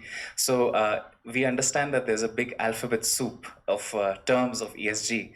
Hopefully, it is being reconciled right now, and with the Nairobi Securities Exchange mentioning GRI as the preferred standard, we are moving towards where it's going to be easier to report to one common standard, which will make recording progress easier, comparing different companies, historically the same company as well as different companies within the same sector. That will become easier over time. We're on the journey. No, absolutely. It's happening. Brilliant, thank you. Mary, next to you. What is FSD Africa's role as a development agency in driving Kenya's adoption of ESG principles? And perhaps also you could speak to us about how that's linked to specific climate finance, green finance becoming available. Thank you very much. And thanks to KGBS also for inviting us to be part of this session. I think this is a topic that is close to our hearts and is really a big part of what we do. In fact, I think all we do at this time. So FSD Africa is a development agency. It was funded in 2012 and it was set up in 2012 and funded by UK Aid. And our mandate is to make finance work for Africa's future. If I could break that down a little bit, we work across various subsectors of the financial sector. I work with the capital markets team, but we also work across insurance, building the risk and resilience of African markets, including Kenya, and also leveraging on digital economy digitization to make financial markets stronger. The last thing I'd say is that we also have an investment arm, FSD Africa Investments, that actually makes investments in demonstrative and innovative transactions. How we do this, and just to come to your point really, is that we use various tools. We have financial and non-financial tools. We work across different parts of the ecosystem. So we work on a market systems approach. So we work both with the providers of capital, the users of capital, those who need the capital, as well as the enabling environment, that is regulators and policymakers. So if I can speak about the regulatory environment, for example, we work with various regulators in Kenya and other parts of Africa. We worked closely with the Capital Markets Authority, the insurance regulator, and even the pensions regulator in integrating ESG in the various policies that they have in place. I think what is interesting is that Kenya, as has been said earlier, is a leader in various ways in that regard. And there are many lessons that can be learned from other countries. But that said, I think there's still much to do in terms of building, integrating ESG in policies and regulation. But let me give maybe two examples of transactions actually that we've supported, because we don't just work on the enabling environment, we also provide technical assistance to actually catalyze capital or mobilize capital in the Kenyan capital market. Actually, the Acorn bond and the Acorn REIT those are transactions that are close to us. We've supported, we provide the technical assistance for at various points of those transactions. And I think they trailblazing in many ways, and we hope that many others will come to market. And we are always keen to discuss with potential issuers who are interested to come to market. There are various in the built environment space that we are already engaging, and it'll be including county governments, and it'll be interesting to bring some of those potential transactions to market so that the finance that is needed is channeled to the projects that actually need the capital. The other one I can mention without mentioning names is a bespoke property fund that we are helping to develop a very targeted ESG strategy for their investments, the property investments into that fund. And they're also seeking to get GRESB assessment to be able to catalyze and to attract the kind of capital that is interested in that kind of a fund. So I think I'll stop there in the interest of time. I could go on and on. As I say, this is a topic close to work.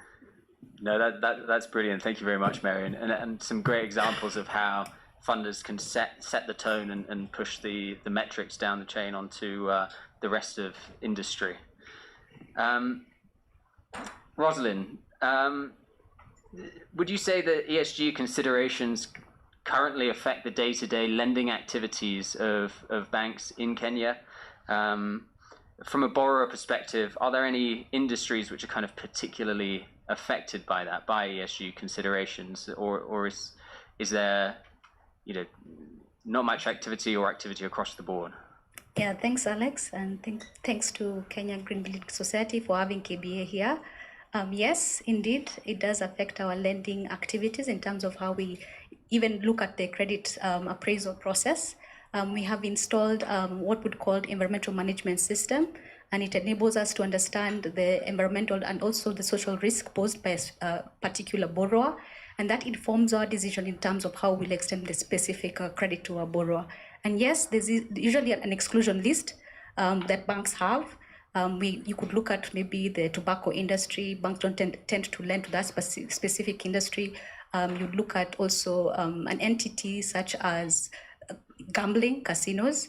You'd find banks would not lend to that specific industry. And KBA has an accessible finance initiative that is currently training banks into having that kind of framework in place to ensure that they are creating long-term value for the environment, society, and the economy. We've been able to train about 36,000 bank staff since 2015 to date, and we continue to evolve in terms of the trainings that we're deploying, depending on the trends that is currently there. So yes, we do. Thank you. Brilliant. Thank you. Thank you very much. And then Reshma, final question to you. We've talked a lot about setting ESG parameters and it affecting lending decisions, as Rosalind just mentioned. Is there any sense of ongoing monitoring in terms of compliance with ESG principles that Equity Bank employs? And also, I would ask, what do you think is more effective for driving change? Would you say it's incentivization, the kind of carrot approach, or penalty and the stick approach? Good morning, everyone. So on the monitoring side, I'd say Let me start with the second question because it will really help me answer the first question. So, in terms of what is the incentive for it and stuff? When we started out, as you've probably heard from a lot of people, we've had a lot of international investors that have put a lot of ESG requirements, and probably the procedures started at that point. But when you look at our vision and our strategy, it was way beyond that in terms of it was integrated in terms of what equity was doing. Our strategy itself, which is the Africa Recovery and Resilience Plan, has a pillar on social and economic transformation. That plan is not just equity, it's been adopted by the Commonwealth, by the East African community, etc. So when we talk about is there an incentive or what it is into how we measure our performance now going forward. Performance of the organization, which gets rolled down throughout the whole organization in itself. So yes, they are, in terms of our procedures, do provide some kind of penalties where we don't follow our own internal procedures. We do have to also report to our external advisors where we do not follow our own procedures, or where there are any defaults, or whether there are any dispensations that we want. So that provides a bit of a kind of a stick, a carrot approach and a reward.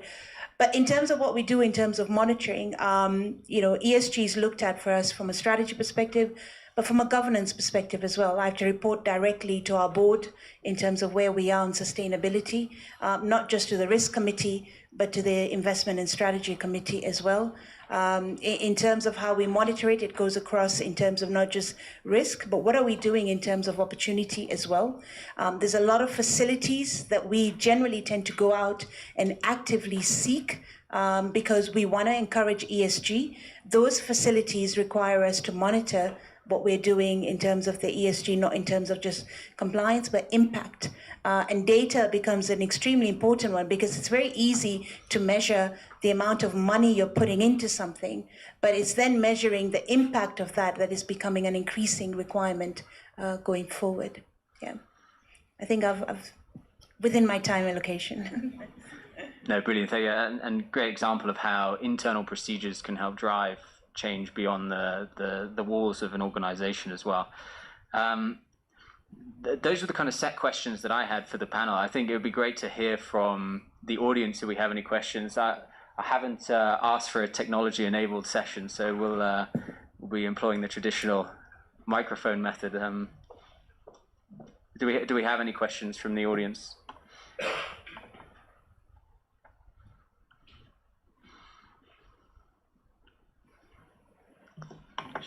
Please, do we have microphones going around? Thank you.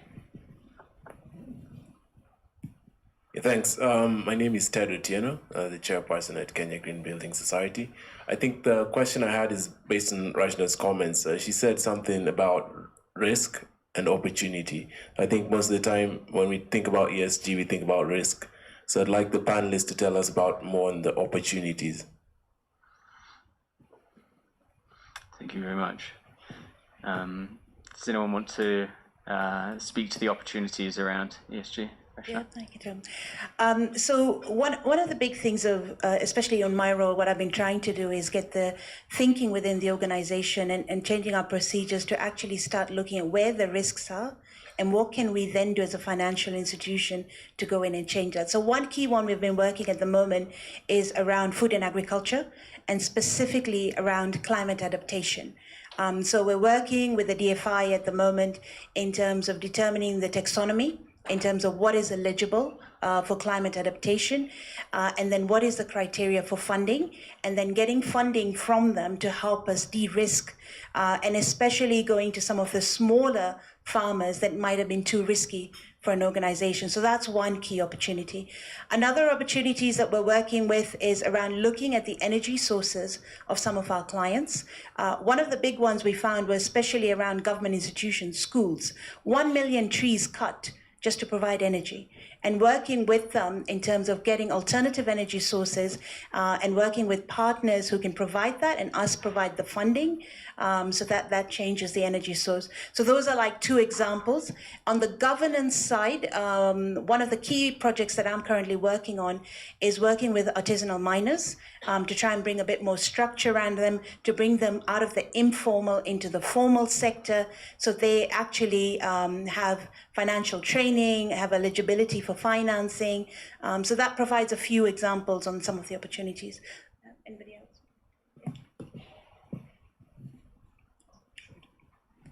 And I'd like to add, from a business and strategy perspective, there's documented evidence that including energy efficiency measures and renewable energy can bring down costs of operations by about 30%, just for even SMEs.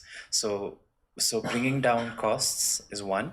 Then there's improved business and operational efficiencies, just because you're thinking through all your processes and methods, whether it's your factories or warehouses or your manufacturing machines. What you do is end to end, you know what the process is and how can you kind of minimize the wastage. So that's why we see that the companies which are best in class and are able to perform well, they're doing well on ESG impact parameters just because they have those operational efficiencies. But it goes both ways. Once you start thinking about it, you can improve the operational efficiencies. Yeah, it seems we all want to say something, because it's spot on. Really, opportunities are much more, there are many opportunities actually on this journey, and as compared to, it's good to look at the risks, and it's good from a governance perspective just to track that. But I think opportunities open up a new world of possibilities for institutions and organizations. And just at the back of what he said about operational efficiency and cost savings, when I look at the ESG agenda, actually, it does create that more, not only more business, but also operational efficiency. And just using an example of what ABSA has recently done, in line with walking the talk, one of the things we've done is to retrofit all our buildings. We have almost 88 buildings across the country, and they've all been retrofitted to green. And what we've seen in terms of cost saves is really good business. And so it does create that operational efficiency and cost save, but more than that, it also enables you to look at to adopt to innovations. When we look at green, there's a lot of innovations coming in, and the only way you will be able to get into some of that space is bringing in partnerships and bringing in other stakeholders, because it has to be collaborative effort. And if I look at it from a financial services perspective, we will not stop looking at risks, whether we are looking at financial inclusivity in terms of green business, or looking at youth and startups, or looking at women. There are nuances that we have to be alive to, but when you bring in partners to work with, then those nuances are much more reduced if it's from a risk perspective. And that enables you to adopt into innovation and be able to fund those, because those will scale really the ESG agenda. And also looking at the groups of people who have been excluded. I think for me, women and startups, and as a bank, we really do know that there's a big opportunity in that space.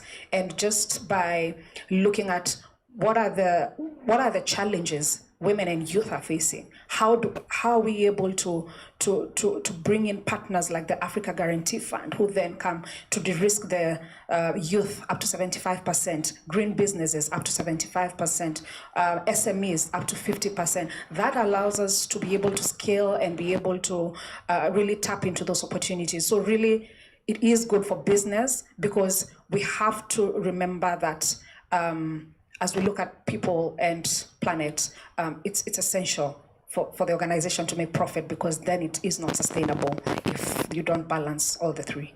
I could add just on the issue of, especially on the environmental aspect, So of course, I mean, there'll be new technologies,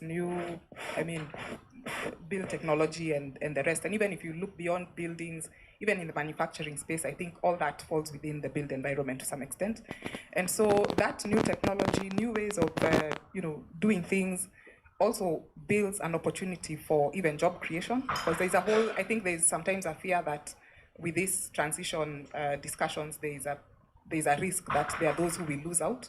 I think it's about reskilling, and I think there will be a whole lot of opportunities for other people who are trained specifically to deal with that, part of, the environmental sustainability side of things. And I think even new players in our market that we will see, I think what I can mention for us as FSD Africa, we see that building sustainably will continue to be very important, whether it is housing, infrastructure, various projects. And one of the things we are doing with other partners is to support development of a very Kenya-specific guarantee credit enhancement facility to provide 100% guarantees for potential bond or infrastructure debt borrowing for these kind of transactions or these kind of projects. And I think that will de-risk to an extent. It's an opportunity, and it also helps to catalyze more capital to some of those projects, which sometimes investors may feel are risky, but that's one of the things that we are doing in that space. Just to add on to what they have shared, it does attract sophisticated investors. Equity recently attracted IFC in terms of giving them some credit line. So it does bolster their ability to be seen in a more reputable way. So in short, yes, there are lots of opportunities. Yes, please. Yeah. Yes, I'm quite excited that we've had SMEs being mentioned, and Laikipia County is really passionate about SMEs. We are supporting about 1,300 enterprises, and we have partnered with some banks, and they have availed about 3 billion, and Laikipia County is paying 6% of the interest, whereas the enterprise is paying 7%. That sounds good. Thank you. Yeah, it's clap. So that sounds good, but the amount that has actually gotten to the SME is about 20 million of the 3 billion. And two things. Number one, credit rating. So conventionally, SMEs will not make it as a, as a viable business to finance. So it's a challenge to the financiers to try and see, because you have this welder, you have this guy who's making, specific material from sustainable material, and they need financing.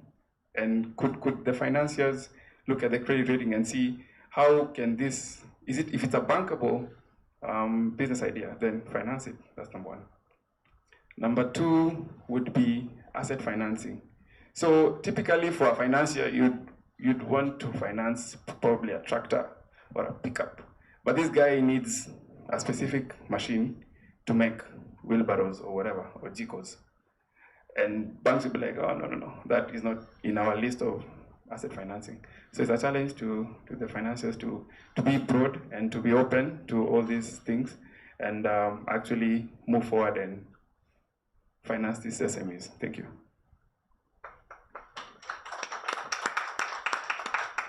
Do any of the panelists want to speak to how you can unlock financing for SMEs in that way? Yeah, absolutely. I'm happy to take that. KBA does have a program called the Inuka Enterprise Program. It's a capacity building program where we de-risk SMEs to enhance their capacity to access bank finance. We partnered with Equity Bank. We're able to deploy about 3.4 billion Kenya shillings to SMEs as a result of that de-risking capacity building program. So it's something that we're working on. Thank you.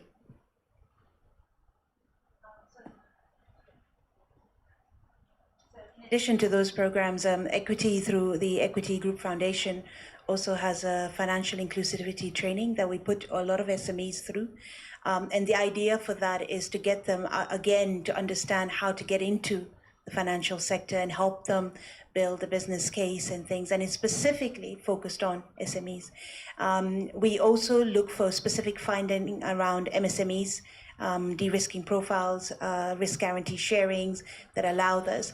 And as part of what we're doing, especially with the Africa Recovery and Resilience Plan, we're also trying to bring kind of associations together. So your example of like spare parts, etc., you can finance an asset, but then what happens around maintenance and things like that as well, which becomes, so we're trying to work with international organizations to bring in some of those models that can help SMEs manage that side of things. So what we're trying to do is look at the broader ecosystem and say how can, and the other thing that we are trying to do, and we call it our ecosystem banking, is look at what is the supply chain, what is the value chain of that MSME, and can we use that anchor client that they're working with to kind of de-risk that SME or use that kind of risk rating. The other element is also what we're doing is we're looking at algorithms that we can introduce as well to try and make it a faster process in terms of going through the risk scoring, maybe different types of loan, shorter terms, etc., and other models for de-risking. So there's quite a lot of focus on the MSME side, and also given that when you look at that, it is probably the biggest contributor of employment in any country, and therefore has to be one that we really need to look at, and not just the large corporates. So just to add to that, we've seen that we are an enterprise support organization. We run a lot of accelerators as well for SME support. So end-to-end, adding the credit enhancement support, but there's a lot of opportunity for technical assistance and capacity building as well. And what we do is we also organize investor pitches. So we have a large network of impact investors and DFIs. So once we take the SMEs through the accelerator program, end to end, we conduct a needs assessment, we understand what their challenges and pain points are, we design a curriculum which addresses those pain points, and then we take the SMEs through that journey where we also refine their pitches for impact investors, and then we're able to kind of take them to fundraise and funding. So, and as Reshma said, we also use technology to deliver this virtually, as well as we check on the important parameters where they need those kind of assistance. And I think without having to repeat what has already been said, I think there's also a role of digital lending in all this, because sometimes we really want to serve clients through brick and mortar, and sometimes digital lending actually opens up an opportunity to be able to lend more into those sectors. And I think what we have been doing is also to increase those limits. So we're just not lending to you 3,000 shillings. It's actual money that can help you in terms of business. But I think something which was mentioned about just looking at the entire ecosystem. So if I'd call that a small manufacturer is looking at who are the off-takers and how do you then also support the off-takers, so you ensure that this one client is looked at holistically and the entire ecosystem is supported to be able to ensure that the business actually will survive and will run. And I think lastly, it's looking at more flexible ways of reviewing some of these clients. So in the traditional banking system, you'd say, I have to see your statements, I think, for 1 year. And we've moved away from that. Now we are using M-Pesa statements to say we can't be able to look at viability of lending to you just through those statements, using algorithms as already mentioned, and also bringing in partners. And there are a lot of development partners who are very keen on green and youth and startups. And I think a lot of these young people have great innovations, a lot of potential. They just need support. And I think we as ABSA have moved into that space and really looking at how we can unlock that potential. Yeah. Brilliant. Thank you very much. How are we doing for time? We've got time for 2 more questions. Okay. Please, 2 more minutes. Okay. 1 minute each. Yeah. Oh, sorry.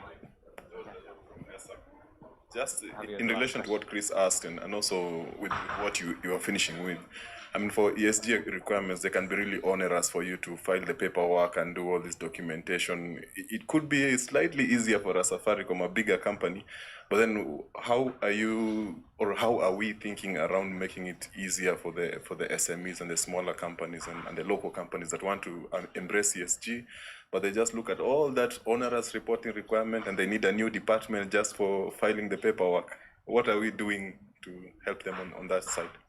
Maybe I'll just make some quick comments and allow the other panelists.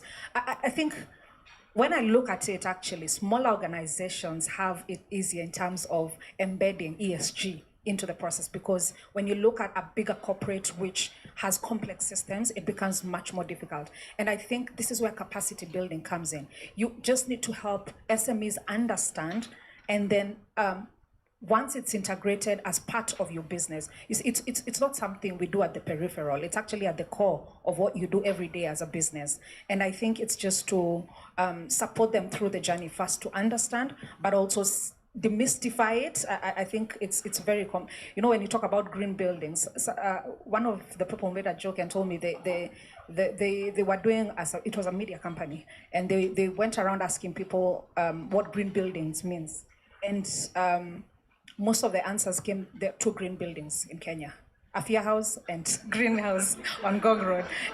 And we just need to demystify, because green buildings is actually very simple. It's just that people don't understand what it actually means. So we need to demystify this whole language that makes it look like it's very complex, because it's not. It is part of what you do on a day-to-day basis. It's the lens at which you look at it. So I think capacity building is one of them, just to help SMEs to understand, but also the transition. And I think transition financing is really going to be big for Africa, because we have to realize that we have to walk the journey. As financial institutions, we can't pull a plug and say we won't fund this sector or that sector. If we have a decent plan, which an organization is looking into, I think it's to appreciate that it takes time. It's been said here, it's a journey, it's not a destination. So just also being able to acknowledge that and be willing to work with clients through the journey. Sure, and thanks. Just to answer your question, the 3 most impactful ways to embed ESG, one would be, of course, you're offsetting the costs by becoming operationally more efficient. Secondly, what you're doing is, if you're, as an SME, you're scoring your assets. We heard Cress mentioned earlier, but if you use ESG scoring to score your assets, you're able to attract long-term patient capital at a lower interest. So, and the third one is you can generate additional income from carbon credits. So one, you're improving your efficiency. Second, you're attracting long-term patient capital at a lower interest rate. And third, you're generating an additional revenue stream. So these 3 ways can be very helpful to kind of strategically think about how to expand ESG adoption. And SMEs don't have to, they're not listed yet, so they don't fall under the mandatory reporting yet. But if they're planning for that journey, if they're planning for that growth, then strategically thinking about this is helpful to grow. Reshma, I think you wanted to add. Yeah, just 2 practical things that we've introduced specifically to deal with that. Number one, we don't treat every company in the same way. So we have to look at the risk profile. So for SMEs, most of them, we have a simplified ENS assessment to assist with that. Second thing is we try and walk away from just it being about documentation. So we don't have an army of ESG team who sits in head office or completely doesn't understand the client, who goes out and does the assessment. The assessments are done by our relationship managers. So they go out, they sit down with the client, they get to understand the client, they work with the client to understand the risk and the opportunities. And then it makes it easy for those SMEs to understand how to be compliant, but also where the opportunities are for them for all the things that we've just talked about. So those are the 2 practical things that we've introduced to help with that. Thank you very much, guys. I'm very conscious of my obligation to keep time because I've just been reminded of it. I think if we wrap up the session there, this is obviously a massive conversation, and this is a fantastic forum. Thank you, Nazra, for continuing the conversation. I think the panelists will be around afterwards for further questions, but if everybody could join me in giving them a huge round of applause. So thank you very much.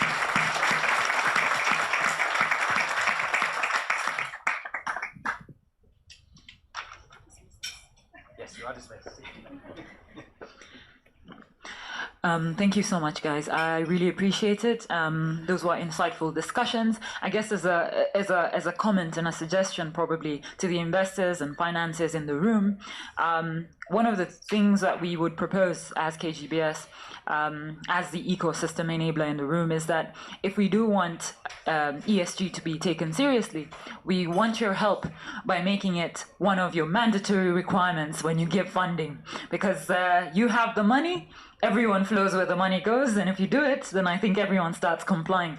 On that note, thank you so much for your time, and I'd just like to invite Gikonyo once again. I understand he has a speech he has to deliver, so please give him a round of applause.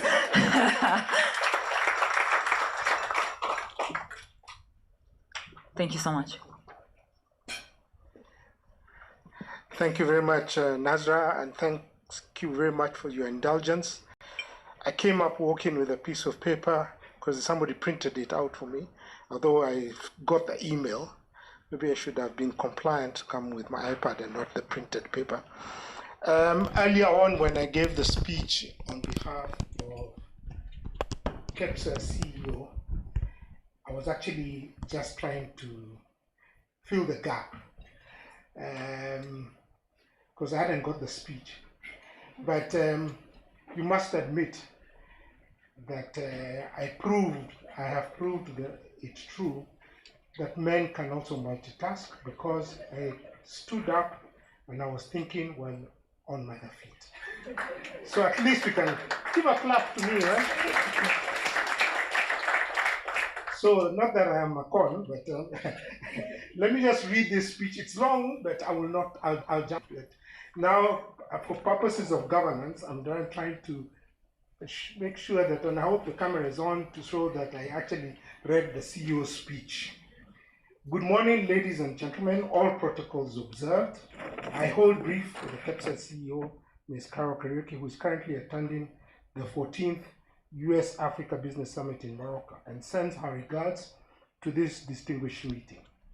Ms. Kariuki heads KEPSA, which is the apex body of the private sector in Kenya, to drive economic development through improvements in the year of business environment by addressing cross-cutting business issues, driving investment, and addressing socio-economic issues with partners.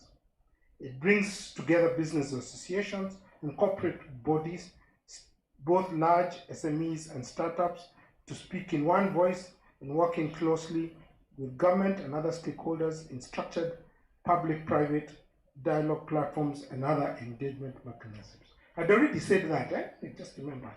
One of the key engagement platforms at KEPSA is private-private dialogue, where we engage the three arms of government on policy and legislative reform to spur business.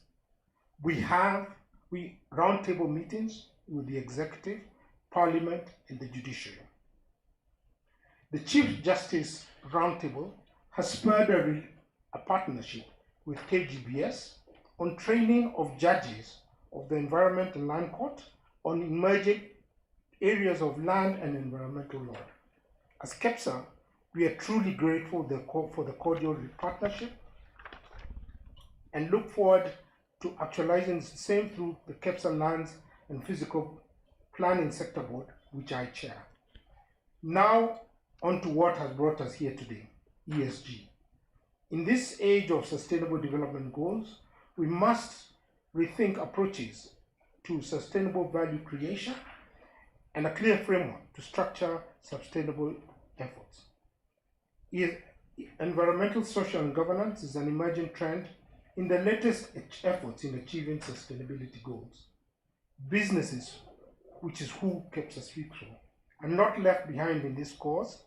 We must drive business growth while building a more sustainable, equitable, and ethical future.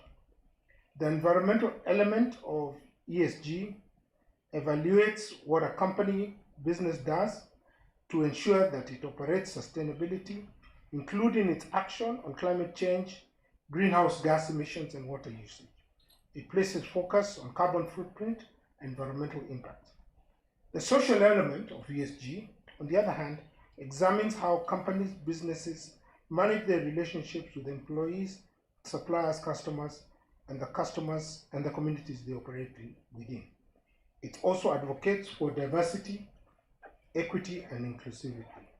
Lastly, the governance element of ESG deals with how an entity is governed, but includes but not limited to a company's leadership, internal controls, anti-corruption measures, tax transparency, and the way that decisions are made across the executive board. This aspect aids business in establishing their strengths in a competitive environment by giving them a cutting edge above competitors. So why is ESG important for businesses? Incorporation of ESG standards in companies, entities, and corporations alike is becoming vital because it aids in understanding stakeholders, consumers, and thus meeting the expectations, which in turn enhance business performance. It promotes sustainability, making business and investments more profitable in the long run. Number 3, it attracts new consumers and investors. 4, it aids in measuring, anticipating, preventing, and mitigating risks. It helps to build brand equity. And finally, it aids in expanding opportunities, thus promoting overall economic growth. With regard to the relevance to the built environment, land, physical planning, housing, urban development, and real estate, we've talked a lot about that, so I won't go further to talk about that, but we've seen various initiatives in the finance sector, regulators like the CMA, the CBK, which are pushing for ESG compliance to be compulsory. So, and the rest of the speech will be posted and circulated. I think that it's very long. I do not want to read it. All I'll just conclude is to say it is therefore clear that the incorporation of ESG in matters relating to land, physical planning, housing, real estate, urban development, and the built environment is key to creating sustainable projects and programs that have the ability to maintain or improve the environment and also improve the quality of life of residents by creating sustainable living patterns. It's also attractive from an investor point of view as it encourages efficient operations and competitiveness, thus in turn promoting economic growth. Thank you. Sasa ile bien, you don't need to go off to the cuff. Thank you. Thank you very much.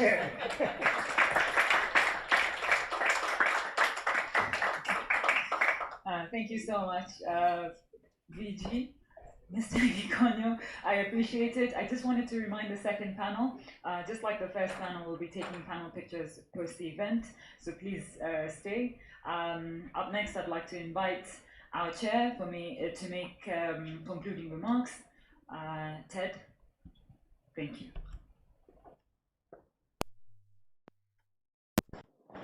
Good, what time is it? Oh, still morning. Good morning, everybody. Yeah, so my name is Ted Otieno. I'm the chairperson at Kenya Green Building Society. I think Nazra must have mentioned what Kenya Green Building Society does, but for me, before I give the closing remarks, I'd like to let you know what our key resources are at Kenya Green Building, because we can't do this alone. Nazra can't do it alone. I can't do it alone. The first is our premium members. So ABSA, you saw Jane Wayaki here. We also have Majid Al Futain. Those are our key resources. We also have members in the room. I think my members, maybe they can wave at me. I can see some. And I'd encourage each and every one of you to be a member of Kenya Green Building Society. And then our board. So maybe I'll ask them to actually come here so that you can see them. I don't know if they were. I'd like you to see the rest of the board. So please.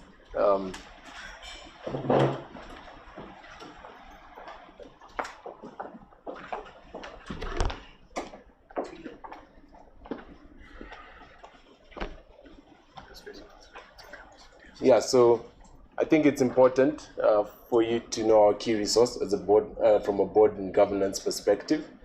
So you can see we definitely are, I would say, looking at the S and the G. You would see that in our board. I'd like for you all to do that on your boards. So we'll start with I mean, maybe you can give them a mic and they can introduce themselves so you can know that they speak as well. Yeah. Good morning, everyone. My name is Wangari Mishiri. I'm a board member and I'm also the Assistant Secretary of the board. Good morning, all. Good morning. My name is Roy Githaiga. I'm a board member. Good morning, everyone. I'm Rashah. I'm the board treasurer, and I've been involved with the board for, I think, almost 8 years now. Good morning, everyone. I'm Asmina Banji, and I'm vice chair of the Kenya Green Building Society. Morning, everyone. I'm Claire Mizrahi, and I am extremely excited to be part of the board, especially today. Thank you. Hi, everyone. My name is Rita Gisheru. I'm a board member representing National Construction Authority. Morning, everyone. My name is Gurmukh Panesa. I'm a board member and have my own architecture practice in Nairobi. Good morning, everybody. My name is Chris Kimanga, and my second hat is a board member at KGBS. Yeah, so as you can see, we've tried to drag in government, national construction, and a lot of private sector in our board, and the young people, which I also represent, so as chair as well. So, this is what we would like you guys to do. I think it's an opportunity for us. It has enabled us to convene such events. Then finally, I'd like to also let you see our secretariat does all of the heavy lifting, led by Nazra. So I'd ask the secretariat in the room to come and introduce themselves. We have a very lean but very tough secretariat. I think they represent us very well. And Good morning, everyone. My name is Rachel Mudel. I am a project manager and part of the secretariat team at KGBS. It's lovely to meet you all. Good morning, everyone. My name is Paul. I am the KGBS admin. Morning, everyone. My name is Louis Karifi. I work at the secretariat as the monitoring and evaluation officer. Nice to see you all. Yeah, and Nazra, maybe you can. Yes, I guess just go just for formality's sake. So, are you still saying a few things? Yeah, I need to finish this. Great. Yeah. So, I just needed to make sure, since you said you can close it, so I was a little confused. Hi, everyone. My name is Nasra. Once again, I'm the CEO and ESG lead. I'm really happy that this has been a day full of very, very important and exciting conversations. I'd like to thank everyone from the KGBS team who's come today to support. From Ted to Asmina, Amrish, Roy, Claire, Gurmukh, and of course my superstars before you here. Thank you very much. Over to you, Ted. I'll let you make your speech and then I can say thank you. Thanks. Yeah, so I think what's been very clear, we said there's ESG gaps, but just from listening to the panelists, we can all agree that we have all the answers in the room. It's just a matter of collaboration. So what are the next steps? I think there's something that's been mentioned. Kenya is Africa's climate change champions. How many people knew that? Right? So there's a lot of things that Kenyans are known for. We're known for running. But what that means is that if we're Africa's climate change champions, it's not Kenya, the country, it's you, right? You're the climate change champion of Africa. So when people meet you and you're from Kenya, the first thing they should know is that, wow, you guys, on climate change, you've got it figured out. So, that could even just mean when you come off a matatu, you're like, oh, my carbon footprint today is so high. Maybe I need to stay at home and work remotely, So that's, I should send an email to Jane and she says, today I can't meet you physically, my carbon footprint, I'm watching it, right? It should go, that's exactly what we need as Africa's climate change champion. So don't think about it as Kenya, as somebody, as the government. Think about it as you. What are you doing now that you're Africa's climate change champion? So that we don't say Africa has a problem with climate change, and yet you yourself haven't, had an impact on that. So what is the next steps, right? First, come up with an action plan. Right, so together in the room, we're going to walk through our CEO and our secretary to come up with an action plan after this. This is a one-day event, right? What happens post-event is what's important. The second is to work on a sort of manifesto. So what are the key action items that we think that we can achieve, and what are the timelines for that? So what is KGBS committing to do? What is, as a society? First, we're committing to undertake, free edge awareness and edge assessment for any of the organizations in the room. So for anybody who wants an ESG awareness session done for their organization, or for a stakeholder that you think will benefit from it, we're willing to do that at our own cost. Then for real estate developers, for the first 10 organizations, we are willing to give you a free edge clinic. What that means is that we'll run your portfolio just as we did for ABSA, our premium member, through Edge to tell you where your buildings lie and what you can do to get them to be green. Again, Jane mentioned something I think always when we say Kenya Green Building, sometimes I wish we said Kenya Sustainable Building Society, because nobody wants to build unsustainably. So I think it's the norm. No one wants to do business unsustainably. No one wants to build unsustainably. But maybe when we throw in green there, people look at it as the periphery. Then finally, we commit to working with you to implement the ESG action plan that we are going to come up with. We're also willing to work with you to invite you to our ESG workshop and calendar that will be sent post-event. I think majorly what I would like to say is that we're willing to partner and collaborate. We're a membership-based society. We're non-profit. Our board actually is a volunteer board.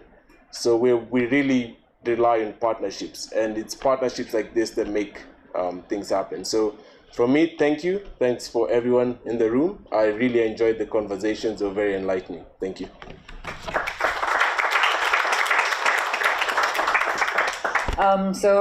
I think we have come to the tail end of today's discussion.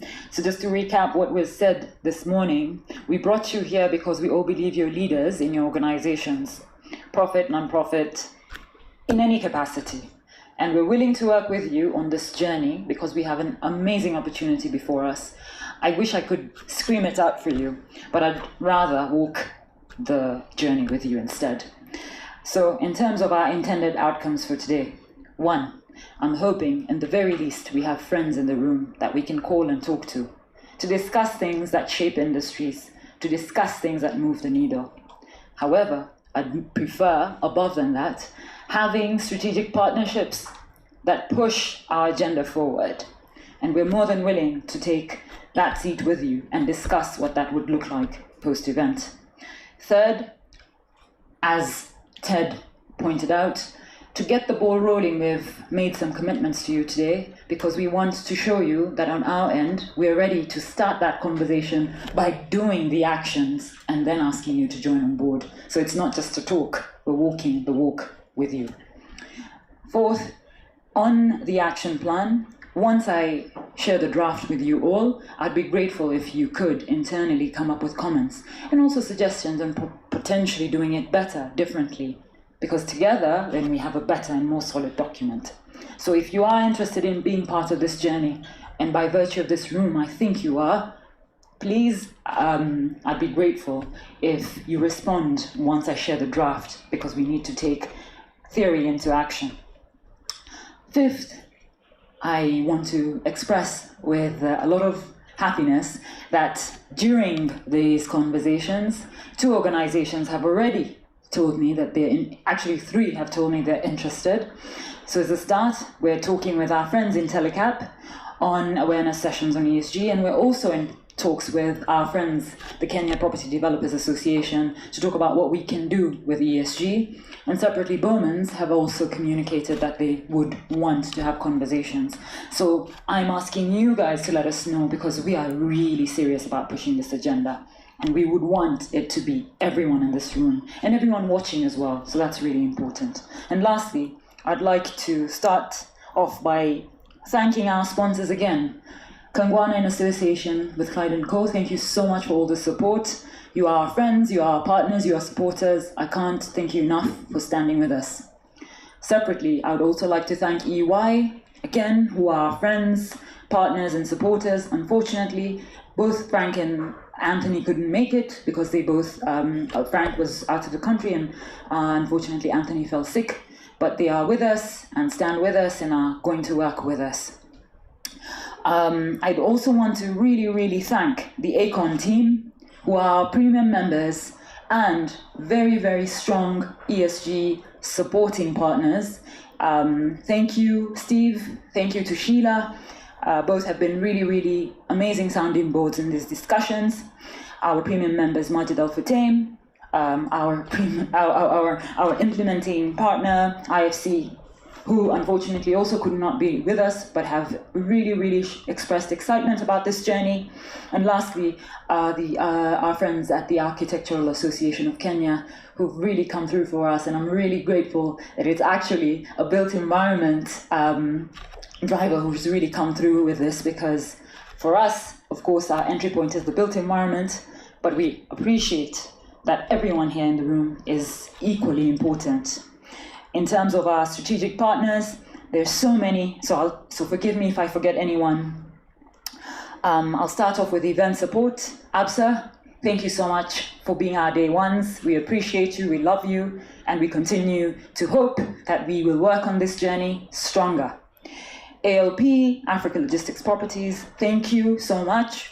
We love you, we appreciate you, and we look forward to working on this next phase of your journey together. Jersey Finance, I can't begin to tell you how grateful I am that we met you at the Nairobi Roadshow, and it's been an amazing experience ever since. We thank you so much for your kindness and hospitality. IntelliCap, thank you so much, Utsav and the rest of the IntelliCap team, for being a good sounding board for this event. We appreciate it. Safaricom, Owen and the rest of the team there, thank you so much for being present, and we really appreciate your insights, and we look forward to continuing our collaboration post this event. When we move on to our industry partners, industry and supportive partners, I'll start off with the Kenya Renewable Energy Association, who expressed apologies that they could not be present, but have been screaming in support behind the sidelines. Thank you so much. I'd also like to express our thanks to the Kenya Pension Funds Investment Consortium, KEPFIC, who have been such good friends to us, and we look forward to taking that conversation forward. Of course, KPDA, Mr. Gikonyo Gitonga, VG, as we lovingly call him, thank you so much for bullying the audience, the panelists as well. You got to do what I couldn't do, so thank you so much for that. But all in all, thank you so much for coming through in different hats, both from KPDA and KEPSA. We appreciate you. For the Women in Real Estate team, thank you so much, Robin. We really appreciate your support. You've been friends for so long, and we look forward to building stronger relationships as we go forward. KEPSA, thank you so much for coming through. We appreciate your presence. ESAC, thank you. George, I'm grateful for your participation and your contribution, and you've been such a sport. I really appreciate it.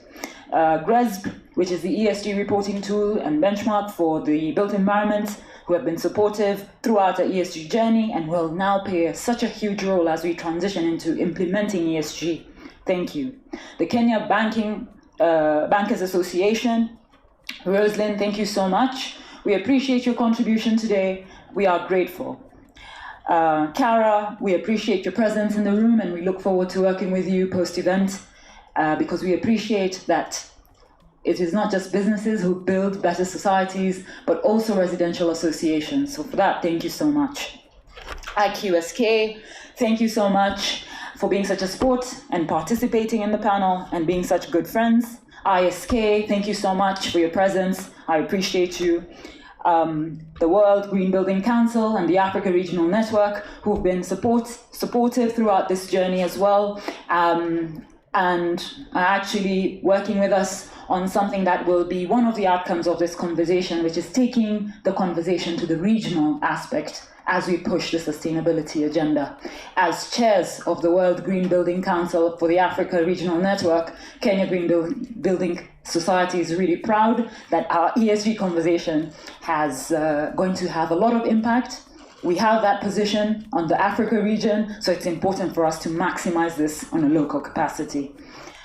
And lastly, I think to all the panelists who've agreed to take me on with my request, whether it was last minute, whether it was additional information that I needed, thank you so much. You were really good sports. Unfortunately, I I could not be present for a lot of the discussions at points in time, but I'd like to say a special thank you to Mary Njuguna from FSC Africa. I'd also like to express my thank you to Reshma Shah from Equity Bank. Thank you so much for that. I'd like to express my thank you to the first panel discussion. Unfortunately, my notes are just switched off, so I can't even see. But all in all, I'd like to say thank you to every single person in this room. I'm really grateful, and I'm hoping then together we can really, really win this. So after this, please pick my calls, return my emails, and of course, let's close those conversations into action points. Asante Sana for panel 1 and 2, key speakers and KGBS board members and secretariat. I'll need you to stay behind for a few minutes as we take pictures. For the rest of everyone, we'll be sharing the pictures online. But thank you so much and have a lovely day and a wonderful weekend. Thank you so much.